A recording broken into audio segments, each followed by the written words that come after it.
Hi, I'm Paul Rudolph, and you're watching a podcast where nostalgia comes alive. It's Jake's Happy Nostalgia Show. Roll it! Welcome to Jake's Happy Nostalgia Show, the podcast where nostalgia comes alive. Since July of 2021, Jake and his friends have interviewed professionals in the worlds of acting, directing, writing, puppeteering, and many more. Who will they be chatting with in this week's interview? Find out in this Jake's Happy Nostalgia Show episode. Hey everyone, welcome to this episode, Jake's Happy Nostalgia Show, where nostalgia comes alive. I'm your host, Jake Duffenbaugh, and with me today, as always, our co-host, Chris Bixby, and Matt Bingel with his pal, Maury Monster. How you guys doing? Hello, we're doing Hi, everybody. great. Doing great. We're doing good. Yep. How you doing, Jakey? Well, thank you so much for asking. Hey Chris, what do we have for today? For today's guest, she is a puppeteer who many will know as the puppeteer of Abby Cadabby and recently Tango on Sesame Street. She's also worked on projects such as Animal Jam, Johnny and the Sprites, Panwapa, the Electric Company, a whole bunch of other things that we'll talk about. And here she is, Leslie Carrara-Rudolph. Happy to have you here, Leslie. I'm sorry, Tango's in the room. Tango. Or was it Newhart? Was it Newhart? Yeah, this is my chief consultant for Tango. So Maybe it's a combination of both. Maybe. Plus, I have dog pants on. I really dressed up for y'all. A werewolf, a dog. Everything. Awesome. Yeah, happy to have you on. Yes. Well, thanks for having me. You've had a lot of fun guests, and I'm honored that I got to be included as one of the friends. So. Yes, absolutely. Of course. Yes. Absolutely. So to start this off, even though I kind of did already, in your own words, could you introduce yourself a bit and what you do? Oh, wow. Okay, so in my own words, I'm Leslie Carrara-Rudolph. I am a entertainer, artist, performer, and and puppeteer. My life has been dedicated to helping the people, communities, families navigate life creatively. And so I do that by helping people, touching people's hearts through the arts, is what I like to say. So that's what I do. I'm kind of a multifaceted person that loves anything that has to do with character and creating one, either through animation or puppetry or writing or performing. So that's kind of what I do. And I do that when and wherever I can. Awesome. Awesome. So what was your background like and how did you grow up? I'm from the Bay Area, Northern California. And my dad was wanting to be an animator for Disney, but he was an artist and he ended up going to Cal Arts and then becoming a teacher. So, and my mom worked. I had 2 brothers and a sister. My grandparents lived with us. And because my parents worked, my grandparents were always present and there was art everywhere. My dad used to let his students paint our Volkswagen on the last day of school. So we had this like crazy painted Volkswagen, kind of like, the Electric Mayhem, but we had it. And then, so it was really great. I'm, just a regular neighborhood. And I'm a lot younger. I was the youngest. I was kind of like a surprise to the family. So basically just I just kind of grew up weird and my brothers and sisters enabled it and my friends enabled it, in a really playful environment. And, had some hard things happen during that time growing up in our family. And luckily for me, which is why I'm so championing of the arts, I was able to always express what I was feeling. I got involved in after school programs because I was so hyper. And so my parents enlisted me in every after school program known to mankind. And then Wow. everything. I was in then as soon as I was old enough to work at age 16, I was teaching after school programs and teaching drama and summer school and camps. So I was just always, my parents were always pushing me outside. I literally am a dog fairy. Like that is my breed. I ended up playing a fairy and a dog. So I was like, this is kind of perfect for me, you know? Yeah. And I always loved playing with people and the world. So then I got involved in theater. And when I was 16, I was with a theater company called Fantasy Forum Actors Ensemble. And it was theater for young audiences. And quickly they realized that I was a physical comedian. And, you know, they cast me as Rudolph. And I was like, she thinks I'm cute. And I'd like been running around. I was Pinocchio. So then my voice started training to be able to sing in different character voices. Then I did a local, kind of a big deal in San Francisco. It was called Beach Blanket Babylon, that I played Dorothy and Madonna. And then I started writing shows, not just for family audiences, but then I started writing characters for adult audiences.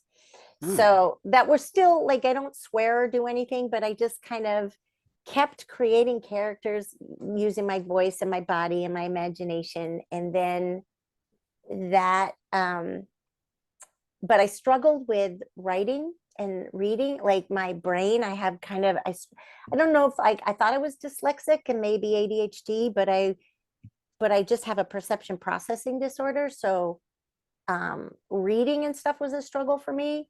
And so when I went to San Francisco State, I didn't want to be if you wanted to be a drama teacher, you had to study English. And I was like, I'm going to fail all my classes because I just struggle. Like my spelling is horrible. I'm all over the place.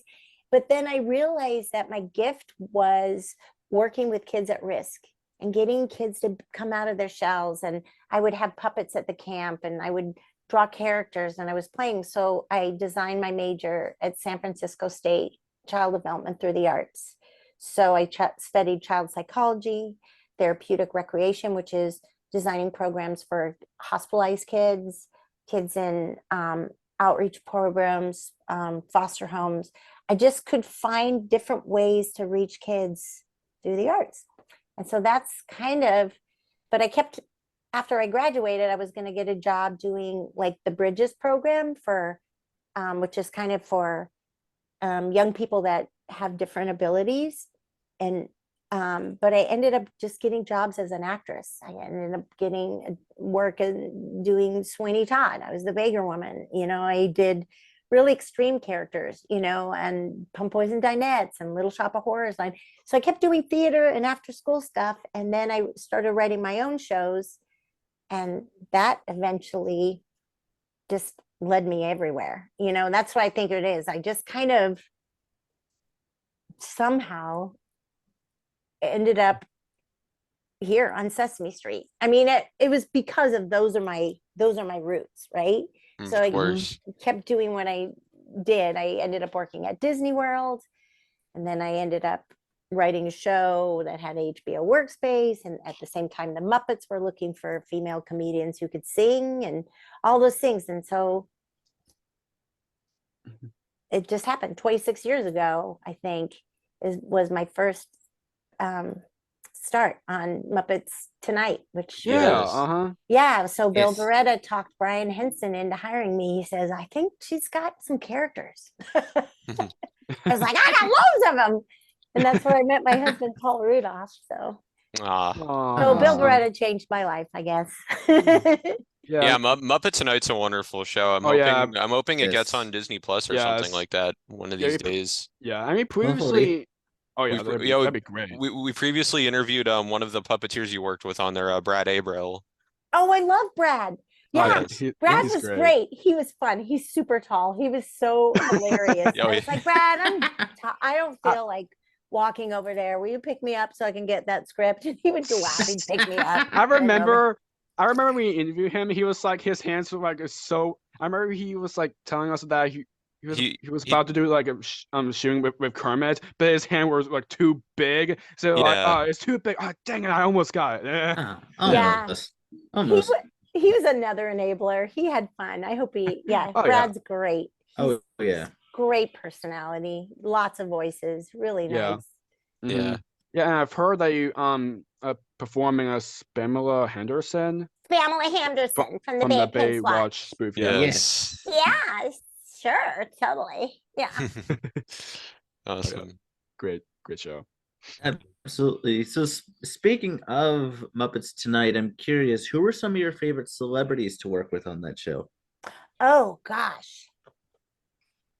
It was so great to watch everyone. I mean, I was still new, so I was in the phase of just like, you know, going wherever I needed Just to like learning, go. kind of. Yeah, Yeah. but the cool thing about that is that you could observe people, because you're underneath them and you're looking up, and you could watch how they approach a scene, and their vibe and everything. Like John Goodman was amazing. Like he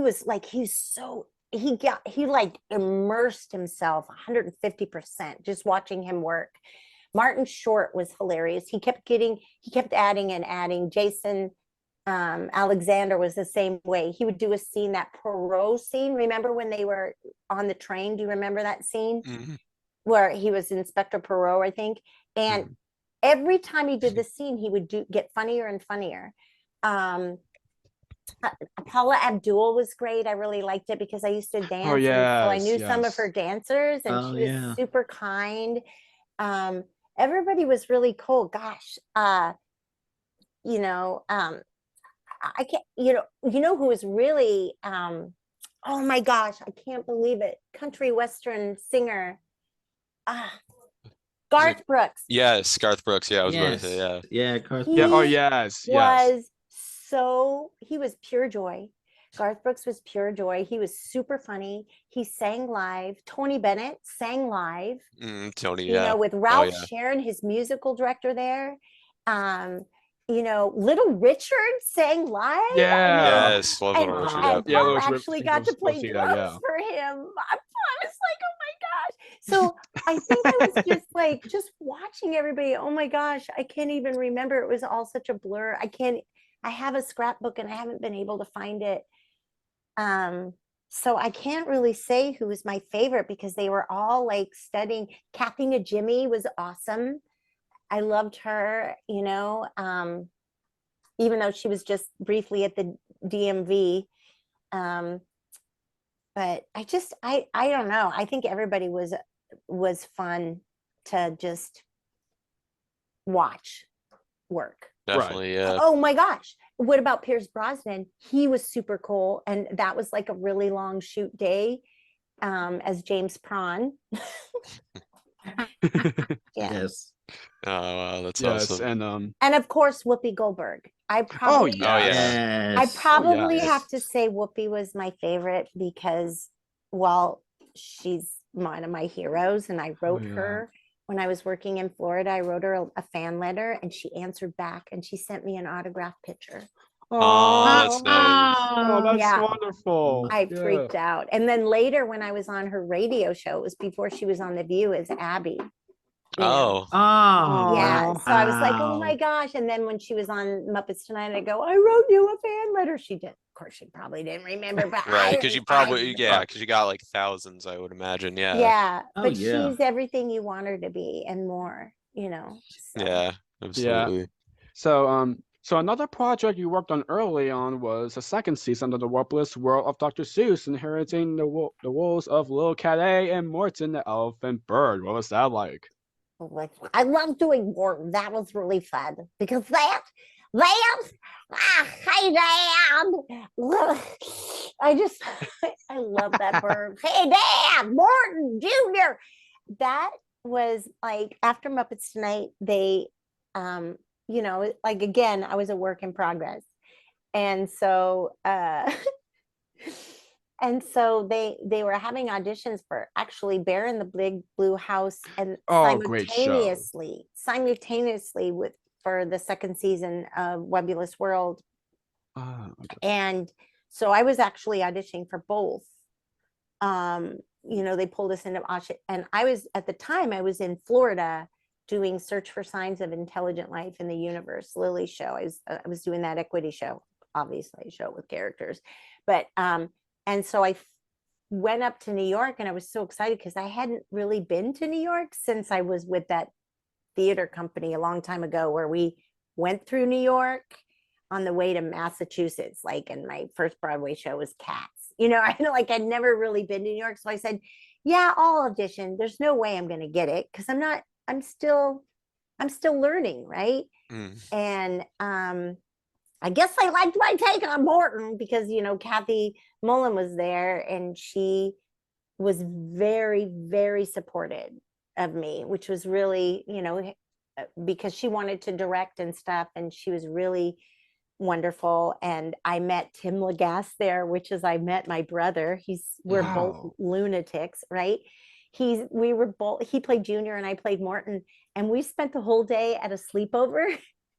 And Tim and I were under a bed under this bed, you know, with our characters above our heads. And we laughed so hard all day. We just made each other laugh. The crew was like, oh, what is wrong with these two? Oh my God, like, we're hilarious. We're the funniest people that ever lived. And so from then on, Tim, like, we're hilarious, right? And I met Jim Napolitano, and he taught me all about shadows. I met Marty Robinson and Pam Arciero. Yes. And Stephanie DeBruzzo. Mo Rocca was writing for the show. I was working with superstars, right? And I was like, I'm gonna be fired, which is how I felt on Muppets. I was like, how are people even letting me breathe the same air? But I think because I had such a positive attitude, I met Heather Ash there, who's an incredible performer and a builder. And we've been really, like, these people are all my dear friends now, you know, that we connect. And so it was so much fun.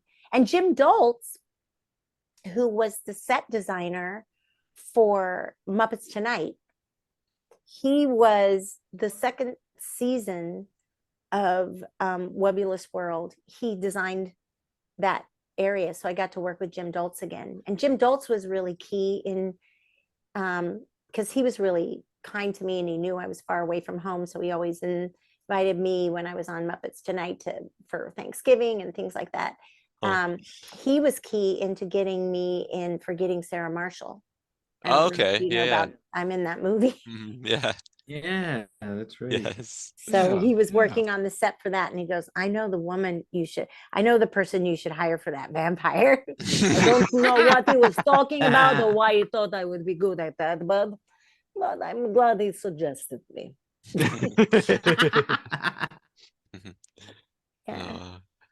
Moving on to Sesame Street. Start at the beginning. How did you begin working on the show? Okay, so that was the very first time I worked on Sesame Street. Was they were doing a spin-off show for young kids called Sesame Beginnings. Yeah. Yes. Right. So they had a pilot that they were going to try out because they wanted to see if, like, Cookie Monster is a baby, Prairie Dawn is a baby, Big Bird is a baby, and who was the other baby? I think it was Elmo, I think. Yeah. And Elmo is a baby. Yeah, Yeah, that's right. Because Bill Beretta played Elmo's dad originally. And so anyway, so at the pilot, though, they wanted to try the pilot. So Kevin Clash recommended me to be Cookie Monster's mom for the pilot. And that was so scary because, like, I was like, I don't know what I'm doing. Like, and they hadn't really met me. And I went in and I was the pilot of Cookie Monster's mom. And then they decided, I guess it worked out, because then they decided to have auditions for all these other moms. They said, we think this is going to work. So Ricky Boyd ended up getting Cookie Monster's grandma. And he did it like, Jonathan Winters. You know, like Maud Friggin or something like that. And then I ended up being Prairie Dawn's mom, Delta Dawn. I got to name myself Dee Dee, Delta Dawn. And she was a jazz musician. She was wonderful. I really liked her. She was great. And I got to work with a great Fran Brill. So I kind of, added that, and who was Prairie, and we had a good time. But right after I got cast as that part, I was in a sketch comedy group with Josh Gad, who you probably know, and Eda and a bunch of people. And I was making props, and I sliced my finger with a utility blade Ooh. on accident Oh. and cut right through my tendon, and I couldn't move my thumb or anything. I couldn't do anything. And so Kevin called and he goes, "Hey, you got the part." I'm like, "I can't do it. I don't have a left arm." They said I can't use my arm for 4 months, maybe 6, Whoa. maybe I don't know when I'll get my thumb back. And he goes, "That's okay. It's a live hand puppet." I'm like, "What?" He goes, "You just need one hand." And I'm like, "Okay, they'll take it." So I showed up and I had this crazy cast on with my thumb like this. I had to stick it had like a metal thing sticking out to make sure nobody bumped into it. I put a little stuffed penguin on it, so people wouldn't bump into it. Yeah, right. And I did her one-handed. And I think because I had such a positive attitude still, they when they were having, then they later down the line, they were having auditions for Abby all over the, and in fact, she wasn't even named yet. They didn't, I think they were going to maybe call her Daisy. They weren't sure what they were going to call her yet. And so they sent an AM Muppet, which is what we call anything Muppets. Right. Right. Like, so the Disney puppets they call them whatnots. That's what they call them. And then Sesame Street calls them AMs. Just, you probably knew that. But anyway, so they sent an AM Muppet dressed just like a little girl all over the country to these different places for people to audition with sides that you had to, what sides are, right? Yeah. Pieces of the script and a song, Yes. right? Yeah. And then from that, they had a callback, and there was 5 other women called back. And at the callback, I took my character Lolly, who I'd been performing with a little while, and I just went and played with kids in the park to kind of distract myself. I went to the dog park. And I just got all dog energy on my arm and kid energy. And Cheryl Blaylock says, just keep this with you. Just go have fun. So I went to the audition, and oh my gosh, Sonia Manzano was there. I thought I was gonna pass out, and Fran Brill was there. And I was like, oh my gosh. And then I just thought, well, and my goddaughter left me a voice message that I keyed into her voice. She's like, "Auntie Les, you got this. You are a fairy, whether or not they think you are. I know you are." And I was like, that's the voice. So I just kind of went, and they would, because they don't want a bunch of different voices. So Abby is kind of morphed now and then, like if Elmo's up, sometimes I'll rubber there, So she's kind of, I play her like an instrument.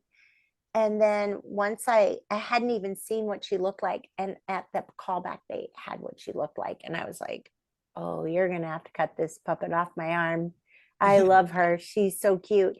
And then Fran Brill and I improvised. We had a little bit of script, but we improvised for about 20 minutes. Our arms were up in the air and we just connected. She had Zoe and I had Abby, and we just played as little girls. And I think that's what sold it, was our authentic connection. So that's the story. And that was, you guys probably know when that was more than I do. How many But when the first made her first episode was in 2000. Wait, Paul says, when was I? Spring of 2006 or fall 2005, Paul says. Yeah, the first episode, sounds about right, which is first Abby episode Cadabby moves to Sesame Street. Moves to Sesame Street. That aired. That's in a great summer episode. In the summer of 2006. You know what's great about that episode is that Jerry Nelson, that was the last time he performed the count. As on the ground with him doing it. He was off, physically performed it. He still continued to perform it through Matt Bingel. Right, yes. So Matt would do the voice and he would catch the voice, and Jerry was there with me. And he said, I wouldn't miss this for the world, because he Aw. was such a champion of me on Muppets Tonight. He always picked me to be his assist. He took an interest in me because he knew I wrote my own music and wrote my own comedy and everything. And Jerry did that too. And he goes, no matter what you do, always have your own stuff. Yeah, always do exactly. your own work. Exactly. So yeah, so he was really great at that. So Oh yeah. Yeah, we talked when we interviewed Stephanie, we talked a lot about Jerry. That's one thing we definitely talked about a lot, was working with Jerry. Yes. Yeah. That's right. Yes, we did. yeah, he was like his, well, you probably heard in this other, so on Muppets Tonight, like I was, part of the cast. I had my own dressing room, which was weird because I was like, what am I doing here? And there was my dressing room, there was a bathroom, and then Jerry's dressing room and a bathroom. And, so I, because I was living with my friend, my commute, I got there early in the morning because I was commuting in Los Angeles. The traffic is horrible. So I would leave at like 4:30 or 5 o'clock in the morning to get early to beat the traffic. And I would be in the dressing room, and Jerry would come in the mornings. Every morning he would play the guitar and sing. And I would just lean up against the bathroom wall listening to him sing. And it was just amazing. And then, I do a thing where I pick angel cards with everyone. He picked an angel card. He got me into Jackie Chan. That's great. This is hilarious. But he was super funny, and he was Jerry is such a brilliant character actor. And I think that's where we connected, in the sense that also too, I would have been the age his daughter would have been. And so I think he liked having my energy around. Yeah. So he just really took me, I say, under his wing, under his cape. But he was just amazing. And Paul loved him too, because Paul's a musician, and he was really supportive of Paul, because Paul has this group called Glenk. He makes instruments out of liquid propane tanks and metal gears and saw plates, and he has a clapping pattern. So Paul's favorite character on Sesame Street is the Count. So when Paul met Jerry as the Count, we were all like, I think that's the thing, is like we were all fans of the people we were working with. Right, yeah. And I think that's how Paul and I connected. We're like, what are you doing here? I don't know. What are you doing here? I can't believe we're here. And we're just like, so he's near and dear to our hearts. And Paul as the musical director. So it was great.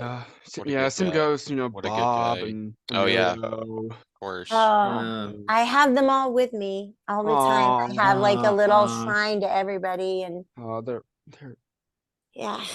such amazing people that we never forget.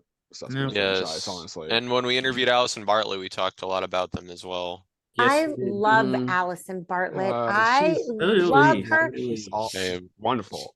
She's also just not just gorgeous and smart and funny, but she's such a brilliant actress and a writer and a director. Absolutely. Like, she's fierce. Yeah. I Yes. love her. Yes. So, do you have any like favorite episodes or inserts you did with Abby? Jeez, I just love playing with Abby. Oh my God. Well, that broccoli thing last night, that was so silly, because we only had like a few minutes to shoot it. So it was just like, we are like, oh my God, we don't have time to shoot this. Let's just free for all it. So I was like, okay, last night when I broccoli. So that makes me laugh. Oh my gosh. People ask me the favorites, and then afterwards I think, I should have said this. So on Sesame Street, the favorite stuff. Well, I have to say my first episode is my favorite. Yes, absolutely. I have to say that everybody was in it. Like, everybody was in it. One of my most moving episodes one of my favorite songs ever, which is not like a happy song, is with Roscoe Orman. where we did an outreach thing I where know which one. Yep, the divorce one. Yeah. big Yeah. feelings. Big feeling. Yeah. Yeah. Big Yep. feelings. Yep. And it was that was like really moving to me. There's a couple times, during the time that I was doing Abby in Wonderland, I was feeling so many things. Kevin made that really special. My dad was really, really sick with cancer at that time, and I just wanted to go home. And, when Abby was singing, I just want my wand and I just want to go home. And I was in the booth. I remember crying, going like, I just wish Abby's wand was real. Because there's so many times in my life that I wish I could really be there. God, there's so many fun segments. Abby in Wonderland's fun. We actually watched that one yesterday to prepare for the Yes. interview. Abby in Wonderland's Yes, we fantastic. did. Yeah, It's amazing. Wonderful. I Great still, I video. don't, that was a fever dream because I was still like I said, I'm still a work in progress as a puppeteer, and I'm always trying different things with Abby. That's the fun part. Like I don't have a legacy character that I have to do a certain style of puppetry, right? And I remember Right. Bill Barretto was really key in that. And he goes, just watch people and pick and choose your style because that's what you're doing when you're creating it. So as far as Sesame things that I love all the outreach stuff that we do just anytime we're out in the real world with real kids. Yeah. Yes. The outreach stuff is great. Yes. Gosh, Oh do my you have a gosh. favorite episode? I can't. Well, definitely that first one Definitely yes. the first is one's a great one. There was Definitely. also another one, I think, in that same season where she goes to fairy, was it like storybook school or something? Oh, that's, yes, I know what you're talking about. with oh my gosh, she was in the Baby Partridge Bear Family. was in there. In the Partridge Family, she was in the Partridge. Shirley Jones. Oh, yes. Shirley Jones was Mother Goose. Yes. Yeah. That's right. Yes. Okay. This is yeah. such a weird thing because I worked with her son on Muppets Tonight.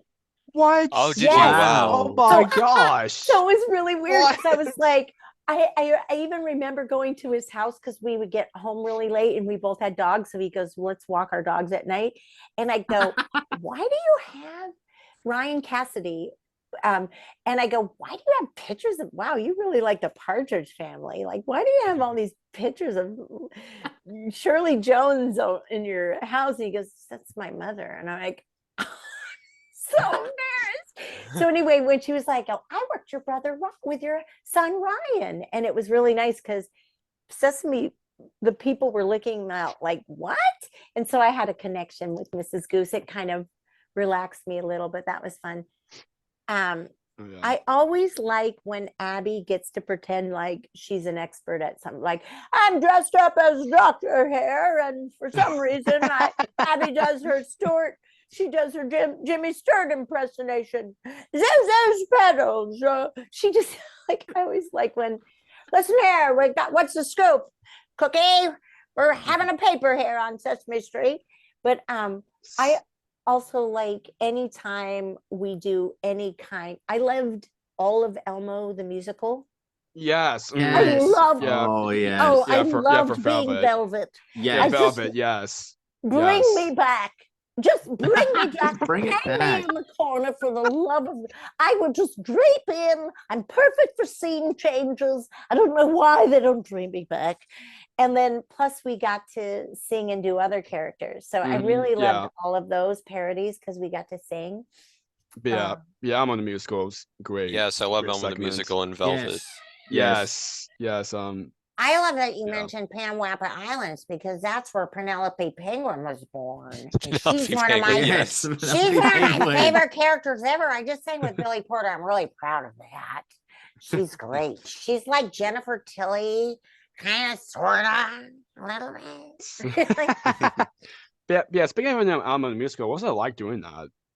That was really great. Well, the funny thing about that is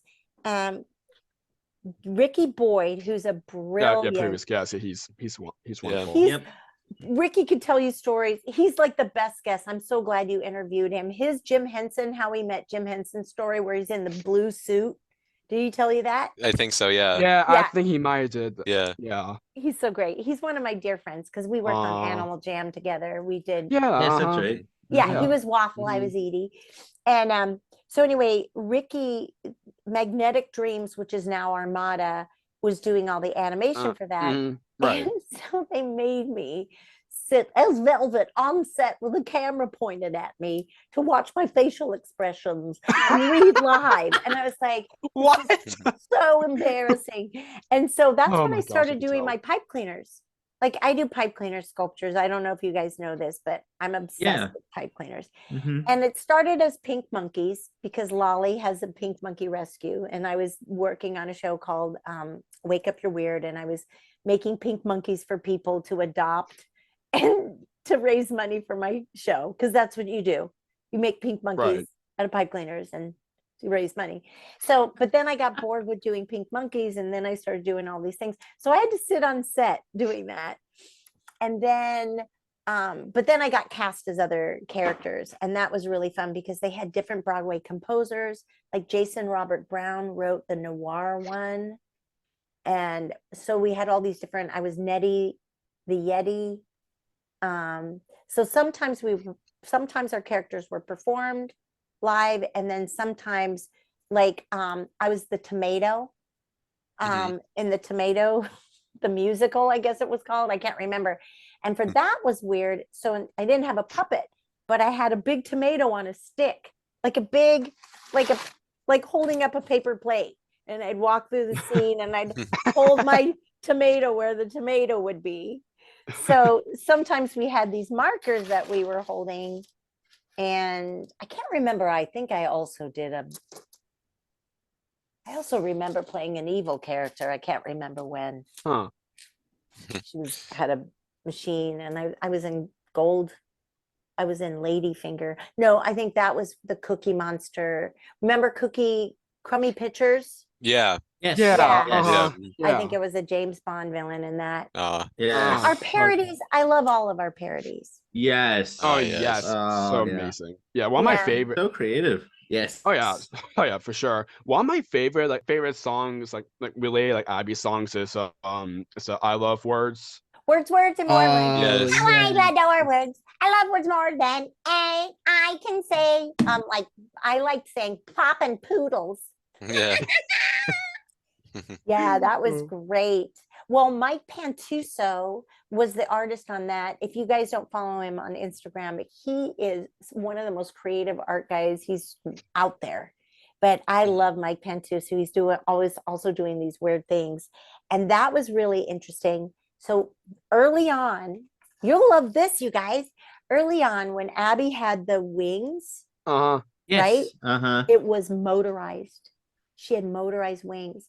And it was a big, like, I felt like I was wearing a big tube that had the motor to power her wings on a backpack. Well, when you're sitting on the ground, you're trying to get next to people. So they would go like this. Plus they were making a noise. So they put it, the battery operated, and then they covered it with all kinds of, foam so you wouldn't hear it. So I'm wearing this like tube and Kevin's like, he goes, well, how can I help you with this? And I go, you can wear it. And I go, you wear it. And he goes, all right. So I take it off. You see how it is. And he put it on. He goes, this is ridiculous. He goes, this is done. Like, he's like, this is ridiculous. You can't have a puppeteer wearing a lawnmower on her back in a scene. So that lasted like for one episode maybe. But in that words and more words, she still had the battery, but that battery was on a stand. Like it was on a stand. And I think Paul McGinnis, his job was to follow me with the battery on the stand or something. But now Abby she just has a wing neck. It's like a thing, like I think Krupa might have made it, that makes her wings flap. And Jimmy so Krupa, he's the best. Yes. I don't know if I'm allowed to bring up Johnny and the Sprites because it's another thing, but he made, I played Ginger Sprite in that. He made her eye mech and her feeler mech and her wing mechs. I miss Ginger. She was a really, really fun. I love Ginger, yes. Ginger's great. My favorite song I've done was Muddle in the Puddle. Yeah.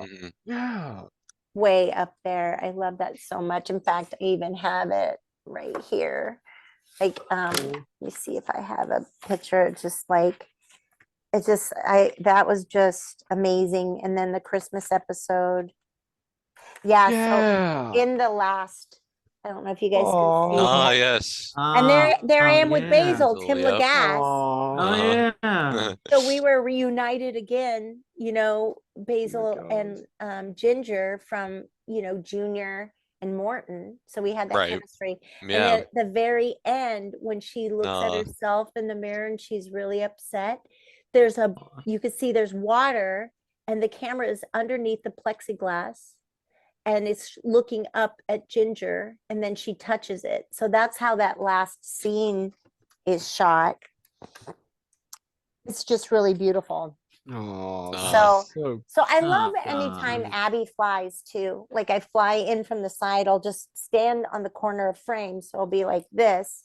I'm like, oh, I'm coming down. Boom. And then I usually have to sit on the ground and fall on my back. But or Sean, who is our jib camera operator, he'll follow me. So whenever Abby's like flying, the jib shot, which is the camera on the end of the big hook, follows us around. So that's awesome. really fun.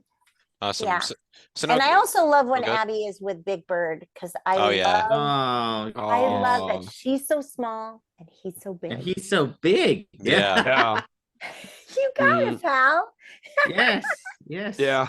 Absolutely. You know, it's funny you mentioned Broadway. Matt and his dad actually went to see Sesame Street the musical last fall Oh, when did it you was have up there in fun? New York. Yes, it was amazing. I absolutely loved it, and I know some puppeteers who were in it who are good friends of mine as puppeteers, and it was just amazing. It was my first time in New York, and I absolutely loved the show.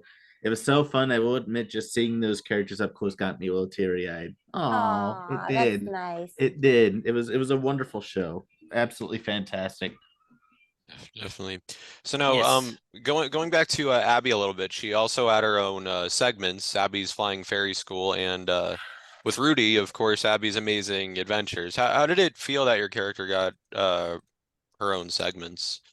It was so funny. Abby's Flying Fairy School for the first, it was really, Carolyn Parenti pulled me aside. She was our executive director. And she's like, I want to tell you something. And I thought I was in trouble. I'm like, they found out. I'm terrible. I'm fired. I pushed it. I'm too weird. I've done too many things. I've hid my little plastic guinea pig Gale too many weird places. And what's going on? And she says, we're giving you your own segment, but it doesn't mean you're going to be on the show any less. Because I was like, oh, it's animation. Would it mean that I would get to play with Abby less on the show because she was already featured somewhere else, which was really nice. I didn't even think of that. But and I remember like recording that was so much fun because we were all in the same room. Joey Mazzarino plays Blog, the troll who was hilarious, and I think Tyler was Peck, the chicken, and then who played Gone Again, and then woman on Broadway who did Mrs. Sparkle Nose. So those scripts were so fun. I remember wishing they could be puppets because I understand why they weren't, because you think of all the logistics and puppet shows, having to make all that stuff. But man, if they brought the Abby's Flying Fairy School, I would be so happy. And I like that because Abby got to be a little older in that episode. Did you notice that? She was kind of like the leader, like, well, here's what we're doing. Like she got to be almost like a tomboy. Like, I don't want to say tomboy because just because a girl is strong doesn't mean she's that. You know what I mean? So I want to say that I've always been, curious and let's do this in a champion. But she really got to be, gung ho and, take it, really go for it and show her comedy. And do you know that I personally was in one of those episodes as me? Oh, really? Yes. What? Really? So there's an episode. This is hilarious. I'm surprised you guys are getting it here because very few people know this story. So they assembled all the animators just for Abby's Flying Fairy School, right? And then they dispersed when they were done, and they realized there was a piece of animation they didn't do. And that was in the episode where there's an exercise, they're watching an exercise show, and there's somebody leading exercises. So they decided what they would do is have an actual human be the exercise person. And they would put it somehow, I don't know if they green screen it, but they put it on the show. And it was I can't even remember the episode, but they dressed me up as this crazy senior citizen woman. I'm in an exercise outfit. It says "Go Girl" on my shirt. I have like fake body and everything, fake wig. And I was going, "We got this." I don't know what I was doing, but it was so funny because I saw the episode. I was like, oh my gosh, Abby is reacting to me. Like I was actually acting with myself in that. So that was so weird. I know. I can tell. You have to Google it. I don't even know which one it was. It was some sort of thing where it's just for a little cameo thing or something. Yeah. And then the Rudy and Abby's adventure was a blast. Yes. Oh yes. Frankie Cordero and I think we're hilarious. We think I wish Abby and Rudy would have more shows together because they are such a little vaudeville act. They're like, you know, they're totally enable each other. If we do this. Yeah, I just love us together. We're really funny. And then we had a secret handshake that Frankie and I, as people, were working it out. Like, we could do this and this and this. And then we put our puppets on and like, let's do this, this, and this, you know. So it's funny. So yeah, I love that because I love whenever she gets to be funny and clever and interesting. And then of course now Mecha Builders. Yep. Yes. Have you guys watched any of that? A little bit, yeah. A little bit of it, yeah. I like it. It's good. Yes. Yeah. Yes. And now in the second season, I think Tango's there too, right? Yeah, I remember barking for that. I've done a lot of bark banks, they call. You know, they do like they take me, you know, Abby.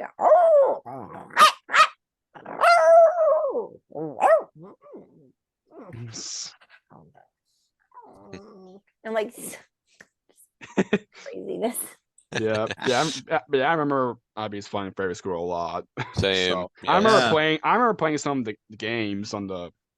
Oh really? PBS Kids website, Sesame Street. Yeah. Oh, that's cool. Yeah. That's Yes. Yes. So Matt and Marty, which one do you want to take the next one?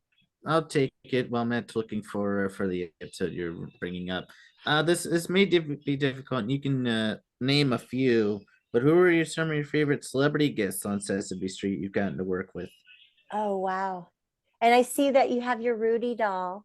Yeah. That's my brother. I love him so much. Yes, and I got my Abby doll in the back. Yeah, I love it. Let me see. Oh, it's so cute. Yeah, I guys. got the Abby figure. Yes. Yeah. A friend of Matt sent this to him for his birthday last year.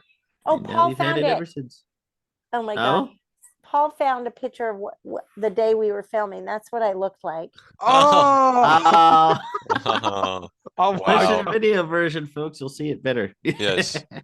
Just stay there at this point. Wow. Oh my God. And my husband actually, don't you have a picture of me in your wallet dressed like that? Yeah. As a joke, Ken Diego, one of the directors, got a still and he handed out pictures of me. I was like, you guys. Oh my gosh.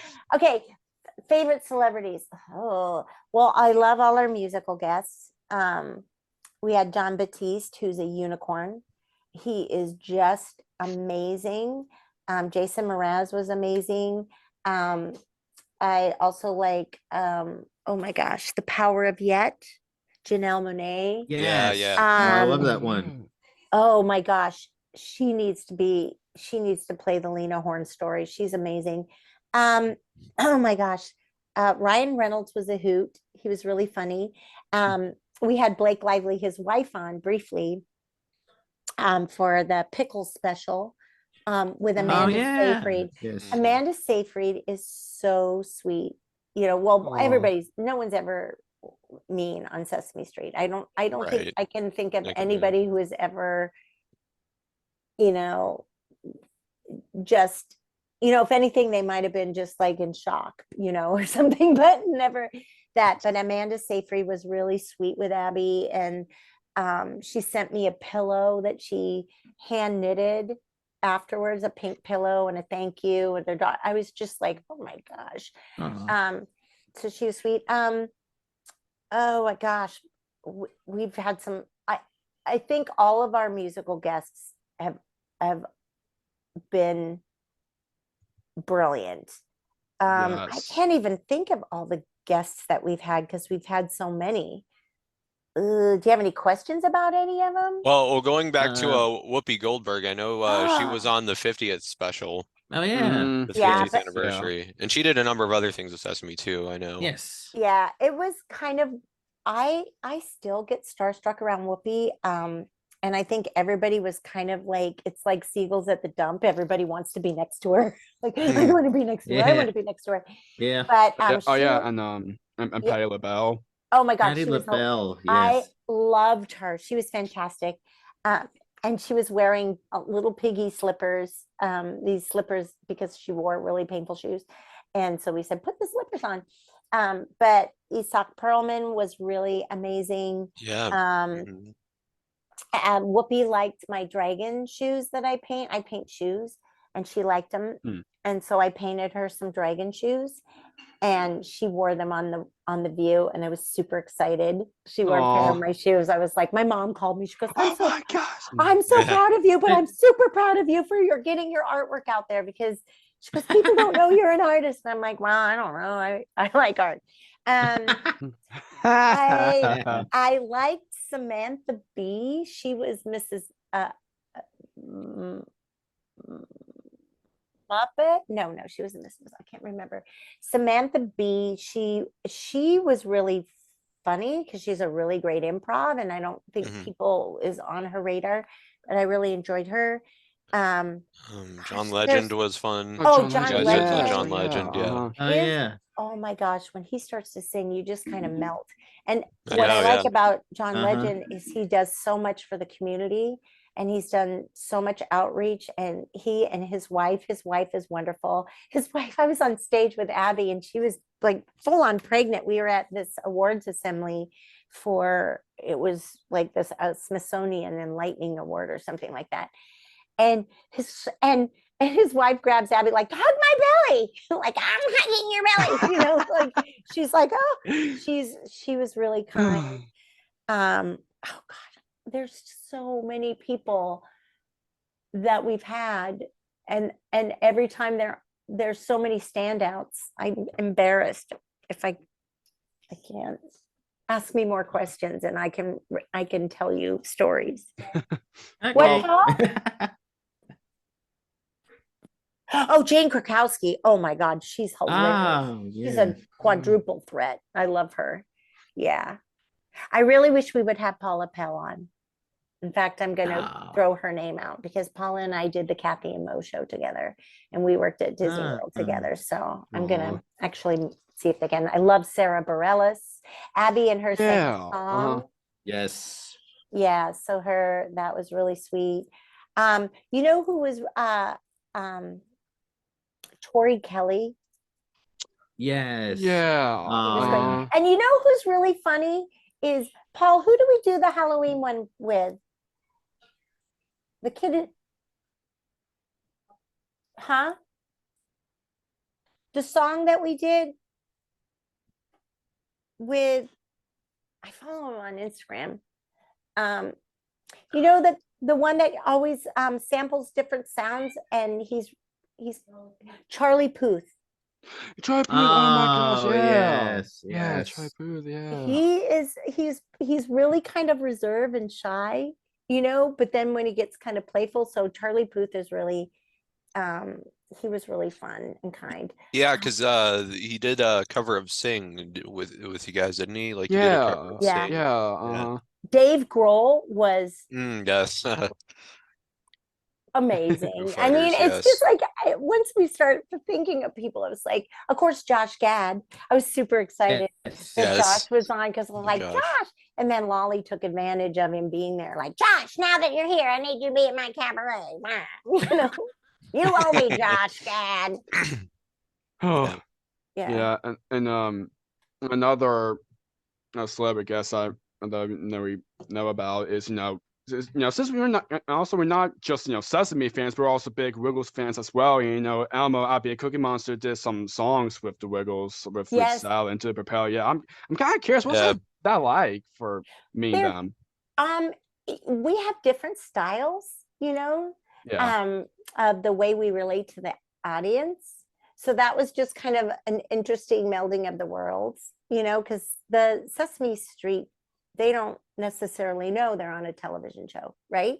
So Right. we're just hanging out and doing stuff. So they were a little more, the way they engaged with the audience was different than us, but they were all super, super nice and fun and Yes. playful and respectful and kind, so they were a joy to be with. Yeah, Yes. absolutely. So now we That's kind great of for that to happen. now Well, we you know who go else ahead. I really loved who was on our special is Jim Lee, who is a Yes. comic book artist. And I was super giddy. He's famous for drawing Batman. He does DC, he does a lot of dark stuff, but Abby was joking with him and said, I want laser eyes. I need laser eyes. He ended up doing a drawing of Abby on Twitch. He says, I'm going to draw Okay. Abby. Wow. He talked about, for an hour and a half, talked about what Sesame Street meant to him. He drew her. Then afterwards, he sent me the drawing. And then his assistant called, because I was with my mom in Northern California, and said, we're worried you're not going to get this drawing from Jim. He wants you to have it before Christmas. I was like, you're the head of DC Comics and you want to make sure that I get something. I was like, who does that? I was like these people are so, just go the extra mile. So that part was cool. Paul, can you think of any other celebrities? I can't. There's so many. There are a lot of good ones. I mean, Yeah. Paul Rudd. Oh my gosh, guys did I that whole love him. video I'm with glad you him. brought him up. Yes, I would say that he was one of my favorite. Also, Alan Cumming was great. He Oh was yeah, great. of course. Yeah, and I had just seen him in the Scottish play. I'm not in a theater, I can say it. But Paul was so hilarious. I had the best time. He was so playful. And his son, for whatever reason, he was very young at the time, was into wearing suits. He would wear a sport coat. He goes, I don't know, my son's a toddler and wants to wear a tweed sport coat. I'm like, well, maybe he's trying to be, Sherlock Holmes. Who knows? Yeah, So. there's a lot. Who am I thinking? Jimmy Fallon. You guys did a lot of things with. Oh yeah. Yeah, Jimmy Yes. Fallon is really, really great. He's so fun. I love when we're on the show. I think one of my favorite things is when they did the instrument number, when they were all together and they were doing an instrument. Yeah.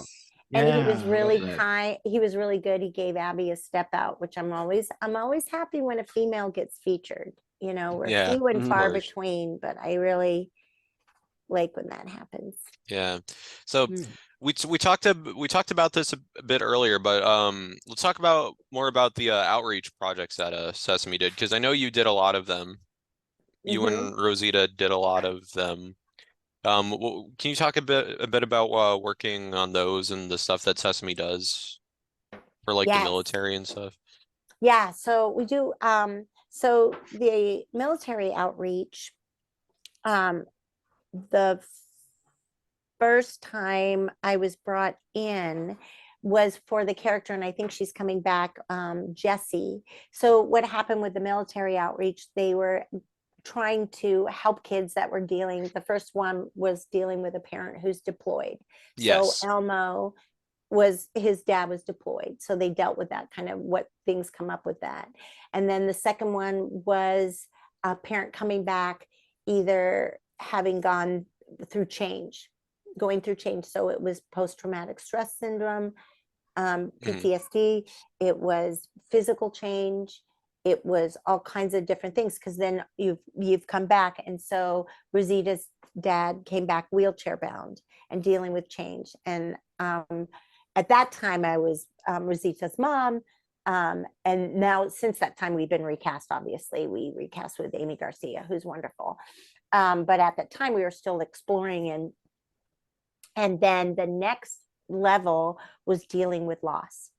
And so they realized that they were going to do different types of loss. So they were going to have a family who lost a life in the war. They were going to have, so what they did is they blend real life Muppet stories with real life stories. And they had kids who lost their dad or a parent in the military, or lost their parent to a disease or some other tragic different situations.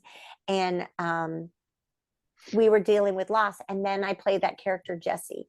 And for me, Jessie is 11, which is at the same age I was when I lost my brother.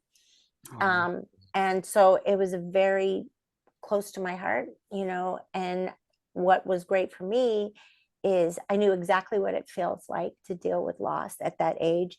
And I was also realized that this was going to be a powerful tool for families to talk to each other, because my family, there wasn't anything for me when I was growing up, when something traumatic happens to a family, there wasn't anything to help us talk unless you went to, therapy or something. So that was the beginning of outreach. And because I'd worked with so many kids at risk and been in so many different situations and had been gone through childhood trauma myself, it was really good. It was perfect for me to be that age and to be authentic and to speak from the heart. And when we filmed that one thing, Bill Beretta played Elmo's dad. And they said, listen, there's a scene that's going to be really hard between these two people. We're just gonna do it once. So it was one take. So that was neat. And then, so it was really powerful. And then the other outreach character I do is Lily. And Lily was for food insecurity, which is another homelessness. She dealt with homelessness, not having food, what it's like to be part of a backpack program. I've taken her into shelters before. I've taken her, we did a bunch of last year I did a whole bunch where Lily was with all these different families that had to figure out how to stretch their dollar and how to create food that's healthy, and to get rid of the stigma of what it's like to, barely make it and stuff. So those, and I think I have a video coming up with Jessie again, and another coming up with Lily. But the way the kids interact with the puppet is so moving. This one little boy, one of the boys who's lost his dad, he said, he came up to me and he goes, I have something for Jessie. I drew a picture for Jessie. And I go, well, I'll give it to her. And he goes, no, I want to give it to her. And I go, well, I'll go get her. So then I put her on, and he go, Jessie, I made this for you. And Jessie's like, thank you so much. It means the world to me. What is it? And she'd asked to tell him. And then he folded it up and he put it in her pocket. Oh my gosh. So it's in her pocket. She keeps that there. Lily and the outreach stuff, people made her friendship bracelets. They're on Lily. I go, don't you take those bracelets off. That's part of Lily's life now. So those things are really rewarding. I love those. That's for sure. Absolutely. Definitely. By the way, Got real deep. Sorry about that. But No, that's okay. no That's worries. great. I'm No, pretty it's deep. fine. It's fine. It's fine. You have moments you want to By talk the- about this and this, Yeah. Yeah. I By the way, mean- in case you folks are wondering that when families grieve, that was Katie Couric. Thank you. I'm so embarrassed. I Oh, apologize, yeah, Katie. okay. I'm so Katie, sorry. that's Katie, right. please forgive me. I love her. Love her. So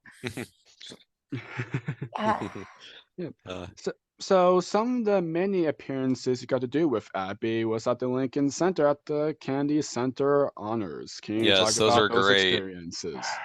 that was so layered. I can't even tell you. First of all, what a amazing honor. we got there and they said, by the way, you know, you're going to be on the red carpet, and then we want you, after you're finished singing, to go and walk to the edge of the stage. And we're like, what? You want to see us? And we're like, I just have show blacks, you know, where we wear like, so of course I'm going to make it about the dress. I go, Paul, I have to have a dress. And luckily it's Washington, DC, right? And they have gowns all the time. So we went to the local Macy's and it was like prom dresses galore and gowns. So I found something that I could really that I could fit into and still puppeteer in, still get on my knees. And, you know, and I was like, this brown, like when you're shopping for gowns, the last thing people do is see if they can move in it and stretch in it and all these things. I'm like, I don't think gown wearers have to figure out what it's like to be squatted on your knees with a hand up a puppet, right? None of those ladies who walk down the red carpet think, oh, I wonder if I could sit in this dress. On the floor, I mean. So, on the floor, yes. Yeah. So that was really wonderful because, you know, plus just being there with all the people that were being honored. I'm a huge Earth, Wind, and Fire fan. Oh, yes. So, yes. I mean, the show was fantastic. And Linda Ronstadt, I mean, like all these people were like, and then Sally Fields was smitten with Abby. Like she was just like, you're up really late, like on the red carpet. And she was talking to Abby. She goes, I'm a grandmother. I know how old you are. And all this stuff. She was really cute. So that part was the wonderful part. The part that was difficult for all of us, if you've seen that, we all have yellow feathers on. But that morning we got up and we had learned that Carol Spinney had got his wings and passed away. So that day we had to go on. We, you know, and it was really, I think the fans got wind of it. People were very protective of us. And we were just, thank God we were all together and we had each other. I don't know how Matt Vogel did that performance. I don't know how he did it. Like I could barely look at Big Bird, you know, without just like, we were crying so hard. Like, I don't know if you saw us, like when we were singing, like our eyes are just like bloodshot, you know, our hearts are just like, but at the same time, it was amazing because we talked to Debbie and she goes, I knew Carol wanted to be a part of this, you know, and so they ended up dedicating the whole show to Carol. They didn't say that, the broadcast didn't make it, but they made an announcement at the show. And so that was really like Tom Hanks wore a feather, you know, once people got wind what we were through, that everybody was just so supportive. So we were singing, you know, for the legacy and for Carol. So, I mean, that is pretty amazing. I think that, and then also Jazz at Lincoln Center is one of the most. Oh, yes. Oh, Yeah. I love Yes. that. I Like, love that. Yes, great one.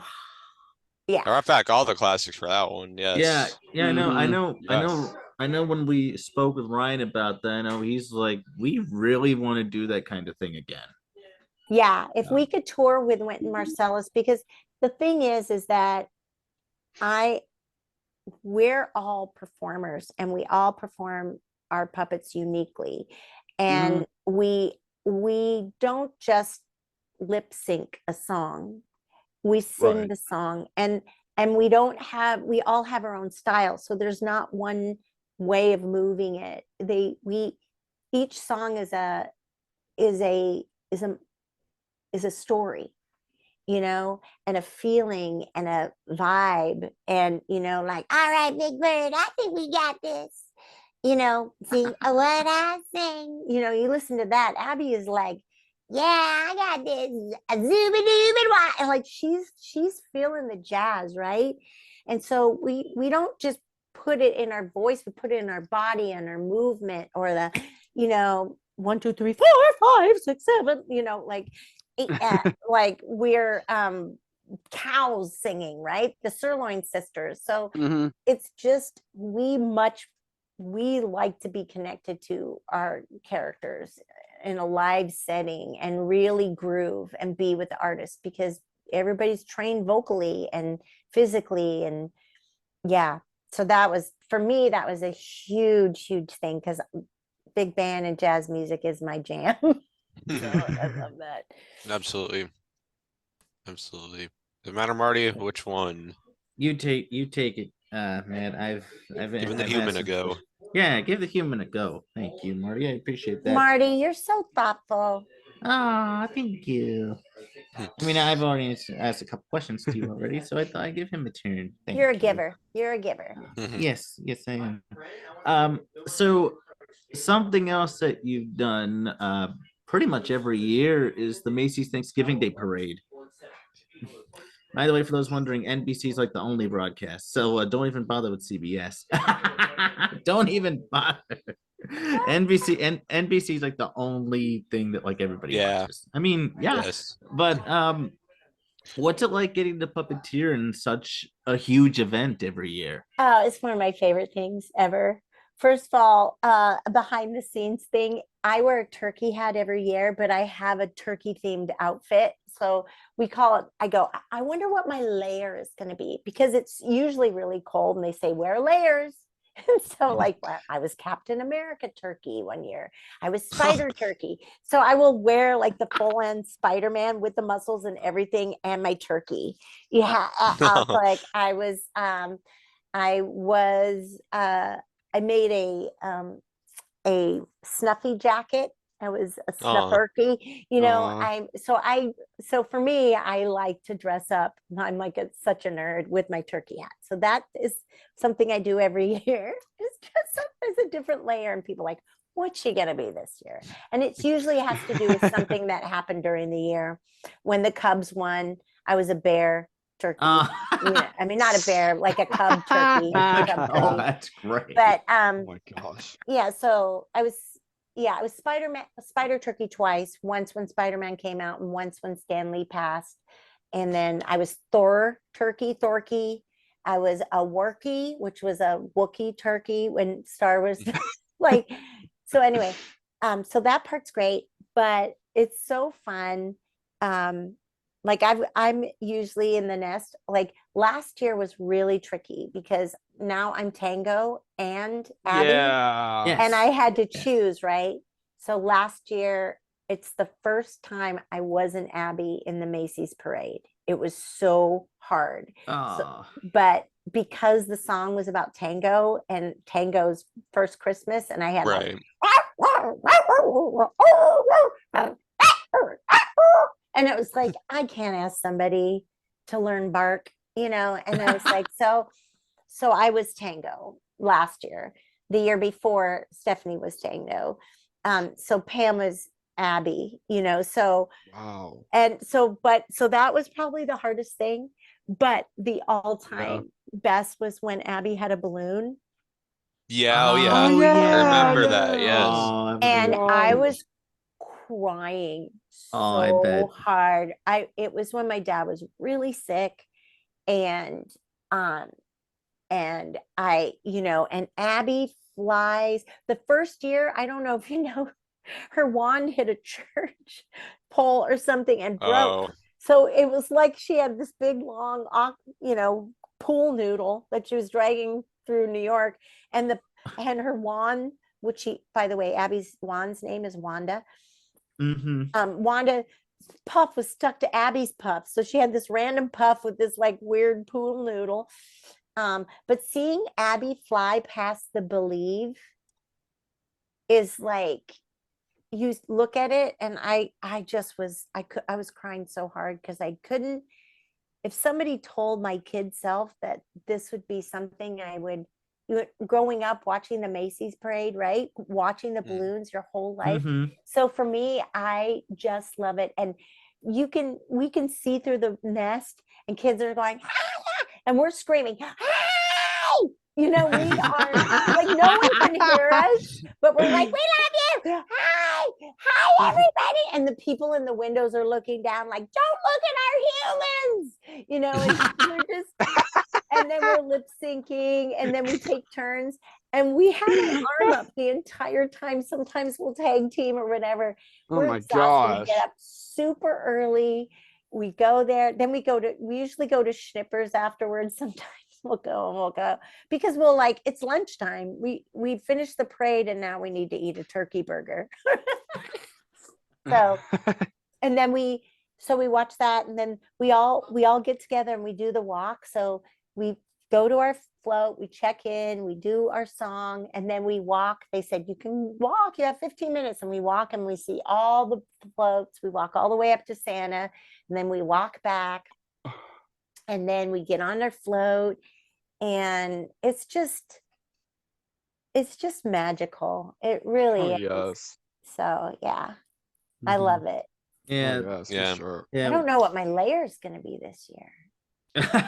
We'll see you later. We'll see you later this I year. don't You know. Yeah. Of We'll course. see. And then I always bring Lolly.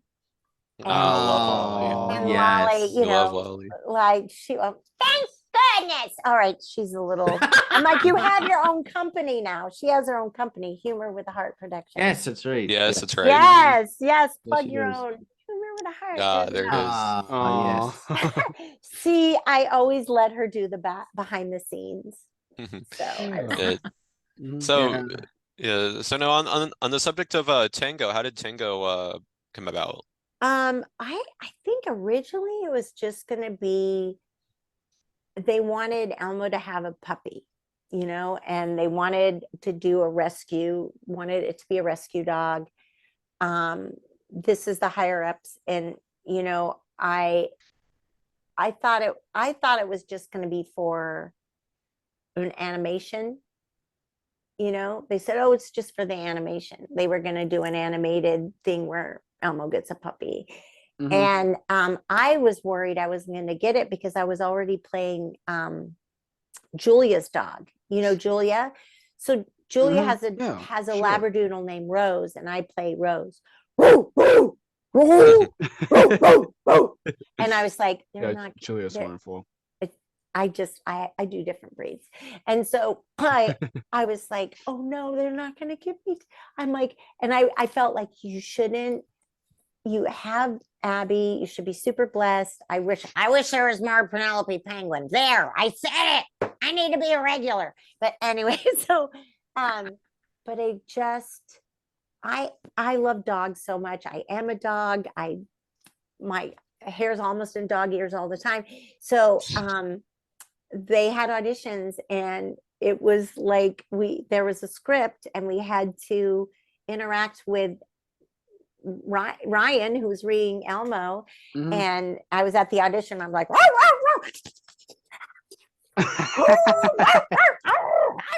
and they're like, she's going crazy, like she's a dog. And Ryan said, he goes, we went to the thing, and we're like, well, Leslie is a dog, so why don't we just cast her?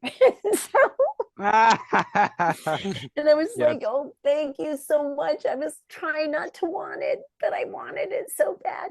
And it's really great. Like, we just did some outreach this past week, and it's amazing how people respond to her. You know, do you guys, you know, Brett from Roy Kent, you know, Brett, he was on our show just recently. Goldstein. So, yes. He was like, you know, like people will be like, oh, this is a dog, you know, or Eugene Levy's son was on, and he was like, this is really cute, you know. It's just so, but kids and stuff love Tango, you know. They just love to pet her like she's a real dog. There's something really satisfying about being able, because most people want to touch a puppet anyway, right? Do you get that? Yep, People I get want to that. stick their I get their that. finger in your mouth, don't they? I've gotten that too. I don't get it. Ridiculous. You don't know where that finger's been. I don't even get it. I know. I know. You don't do it to a person. You know, No, you don't. Right. You don't, I mean, we get, most of us don't have teeth, but it's like, still, why? It's ridiculous. Why? I know. It It's is ridiculous. Yes, it's but ridiculous. I think Tango is a permission for them to pet and play, and there's this Yeah. satisfaction of a dog Oh. Mhm. nuzzling her, and just people will just like, can I pet your dog? Can I pet Tango? And it's like, sure. Like, can I pet your arm? You can pet my arm. Yeah, that's essentially People will what it call me up is. and say, they'll go, do you think Lolly is available? Do you think Lolly can be in my show on this something? And I'll go, let me ask her. Lolly, are you available? I don't ask me in front of people when I'm not. Like, it was like, let me ask my arm if my arm is available. They won't say, are you available to do this show? They go, is Lolly available? I'm like, that is just crazy. Oh my gosh. Yeah, So anyway, so I think so cute. Thank you. Well, the cool thing I like about Tango is like, depending on the directors, like we have this Jack Jameson, he's hilarious. He's from London, England, and he comes over and he goes, I need Tango to run here, and Tango's gonna lead us into the scene, wreak a little havoc, and then do something. And so I'm like, I'm not gonna just run in and wreak havoc. What's happening in the scene? So it's so fun because I just to come in, I think like a dog. I'm like, well, if I come into the scene, I can sniff the tablecloth. Oh, they're talking about comic books. I'm gonna steal a comic book. I'm gonna go under the table. Elmo's gonna, call me from under the table. I can have her poke her eye out from under the tablecloth. That's super cute. And then I'll take the comic book with me. And then, so you think of it, how is this dog with no lines, no set, how is it going to animate the scene? So it's almost like being an illustrator, which we do anyway as puppeteers, how we enter the scene and the different energies we use. But and people hate it. I go, who are you? And I go, I'm Tango today. I'm memorized. Because all I like, those are my lines, because it'll say Elmo, Tango, bark, wolf, bark. And then Elmo has all the lines. Yeah. Absolutely. So you were a part of Sesame. We brought this up earlier. Sesame Workshop's worldwide video initiative, Panwapa, as Koko the Penguin. Yeah. How did that come about? Well, so they it's so funny. So I was cast as a penguin, and then it was the read through, and they weren't sure. We were trying different voices, and I don't know. It was just like I was listening to Jennifer Tilly, and then I was trying to think, I'm a penguin, and I just was, well, I don't know. All of a sudden, I started talking like this. And Joey Mazzarino was like, what is she doing? He was laughing so hard.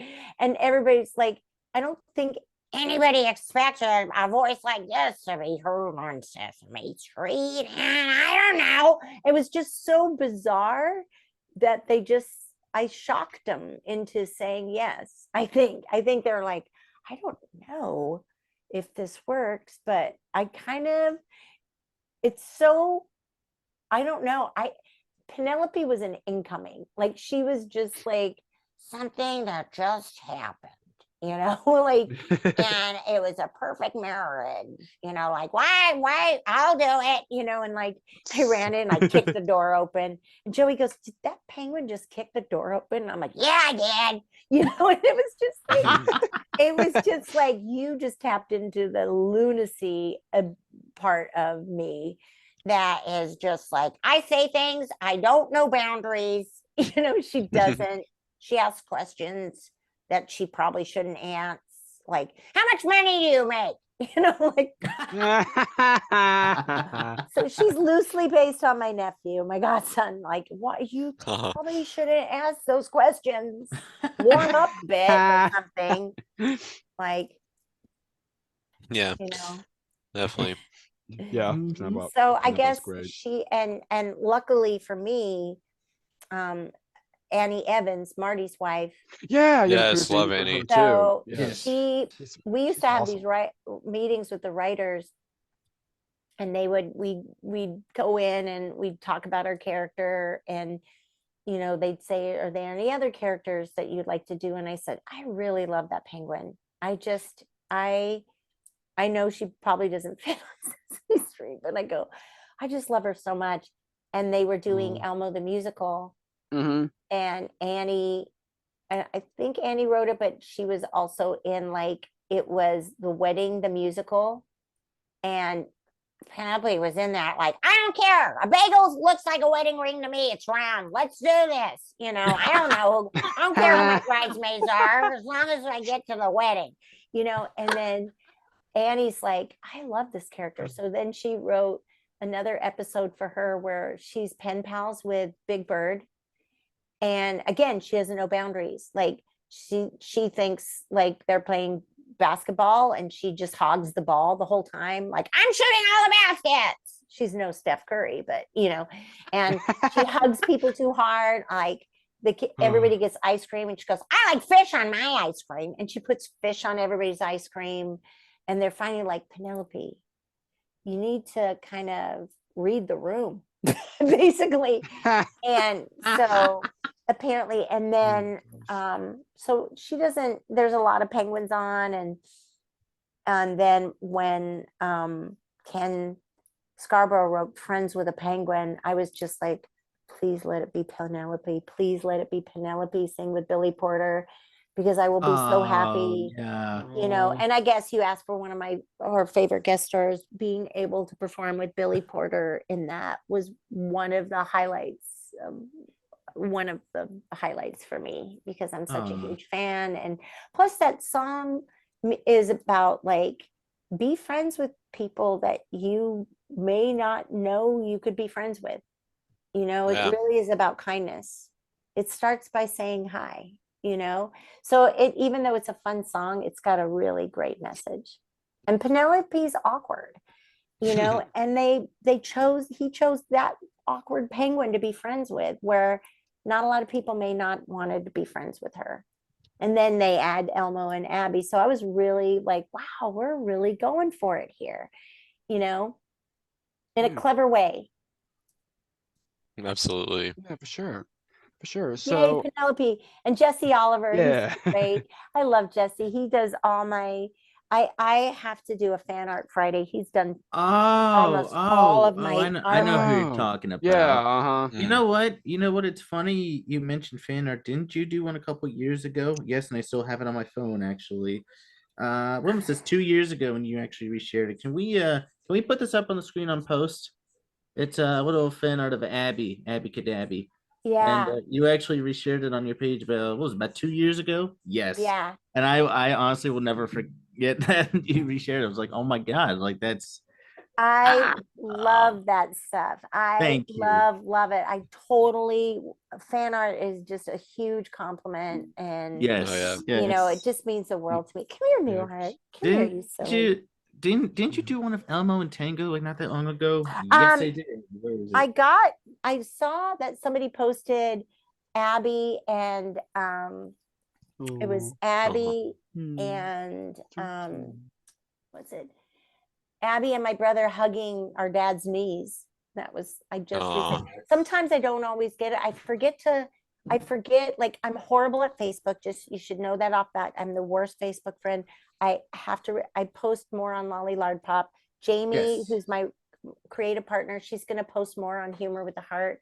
I usually only post on Facebook when I'm with my mom or family, or if I'm about to do a show, which I am about to do a show, first time in 3 years. Wow, wonderful. Yeah, Nice, here it is. This is all it's better if it's better you see it on this is all watercolor. Yep. When did you do that? This past December. See, I missed that. And did you put it on Instagram? Because if you put I put it on. No, I think you commented on it. I hope so. I have to go back. You did. I remember you did. Sometimes I go back and I have to remember. I'll probably have to send it to you. I'm pretty sure you did.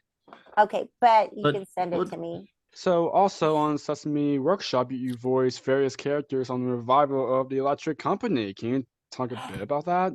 Oh yeah, there is the Newhart. What is your deal? He's being super oh my gosh, how long are you to talk? You got your own Tango. What about me? What about me? So I listen, chill, buddy. You're so funny. Yeah, so it was the Haunted Mansion. Yeah, Right? Yes. So I went in to read. At first I just went in to read for the Wolfman guy, right? And I was like, all right. And then I ended up reading for the bat. And then, Oh, yeah, and the I cat. ended up reading Yes. for the weird like witch character, whatever. And and then there was like a zombie. I don't know. I ended up doing all the voices and yeah. did all Yeah. of them. Yeah, all of them. Yeah, I remember that very well. It was Yes. crazy. Yeah, Good Electric one. Company Revival Series. Yeah, I remember growing up watching it a lot. Yeah, so. oh my God, same. Yeah. But Yeah. I think it was just that one animation I did. Mhm. Yeah, probably. Yeah. Well, I know Tyler Bunch did a Jack Bowser. Bowser. Yeah, I Jack remember Bowser, that that's right. well Yeah. too. Yeah. So now one of your, which you of course again talked about early on in the interview, one of your other well-known characters is Ginger, of course, on Johnny and the Sprites. So what was it like Mm. working with John Tartaglia and everyone on that show? Oh, well, Johnny and I bonded right away. Like I met Johnny, and I didn't even realize it. It was when I first got Muppets Tonight, and they were having a workshop in New York. And Kevin says, we're doing a workshop and you should probably be there. It's my Kevin class. It's terrible. And I was like, so to me, workshop meant that I was going to learn how to puppeteer. You're right. I'll take a workshop. I'll learn how to puppeteer. It was for people who already knew how to puppeteer, and they were looking for people who could do this stuff. And I was still learning, and I was like, oh my gosh, I'm terrible. I was like, I was doing the best I could. And but my first day I got there and I had my Muppets Tonight, I had a jacket, a Jim Henson jacket with Kermit on the back. Yeah. Crazy story. On the way to New York, and I took this flight.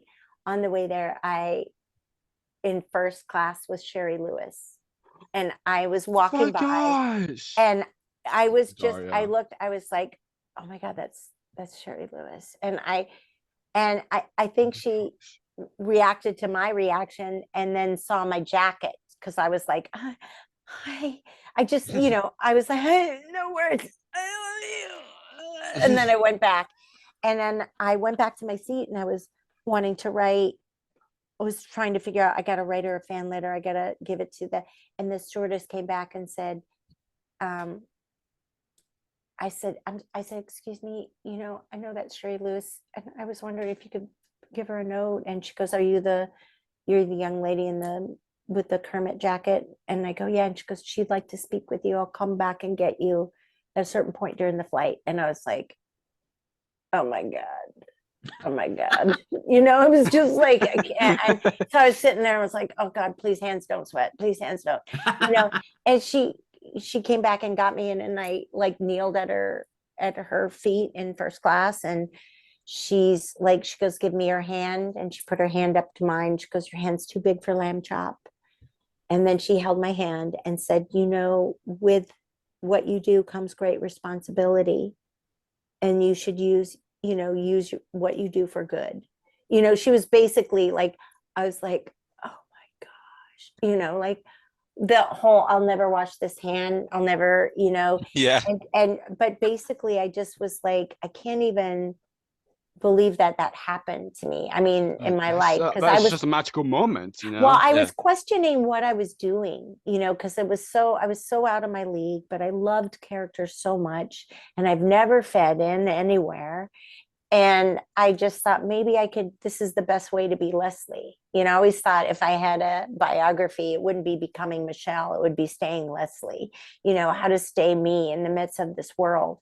And so that was really amazing. And then I go to this workshop, and Heather Ash was there and John Tartaglia was there. And Johnny comes up and he goes, I know you. Your name's Leslie Carrara and you're this and blah, blah, blah, and blah, blah. I was like, how do you know this about me?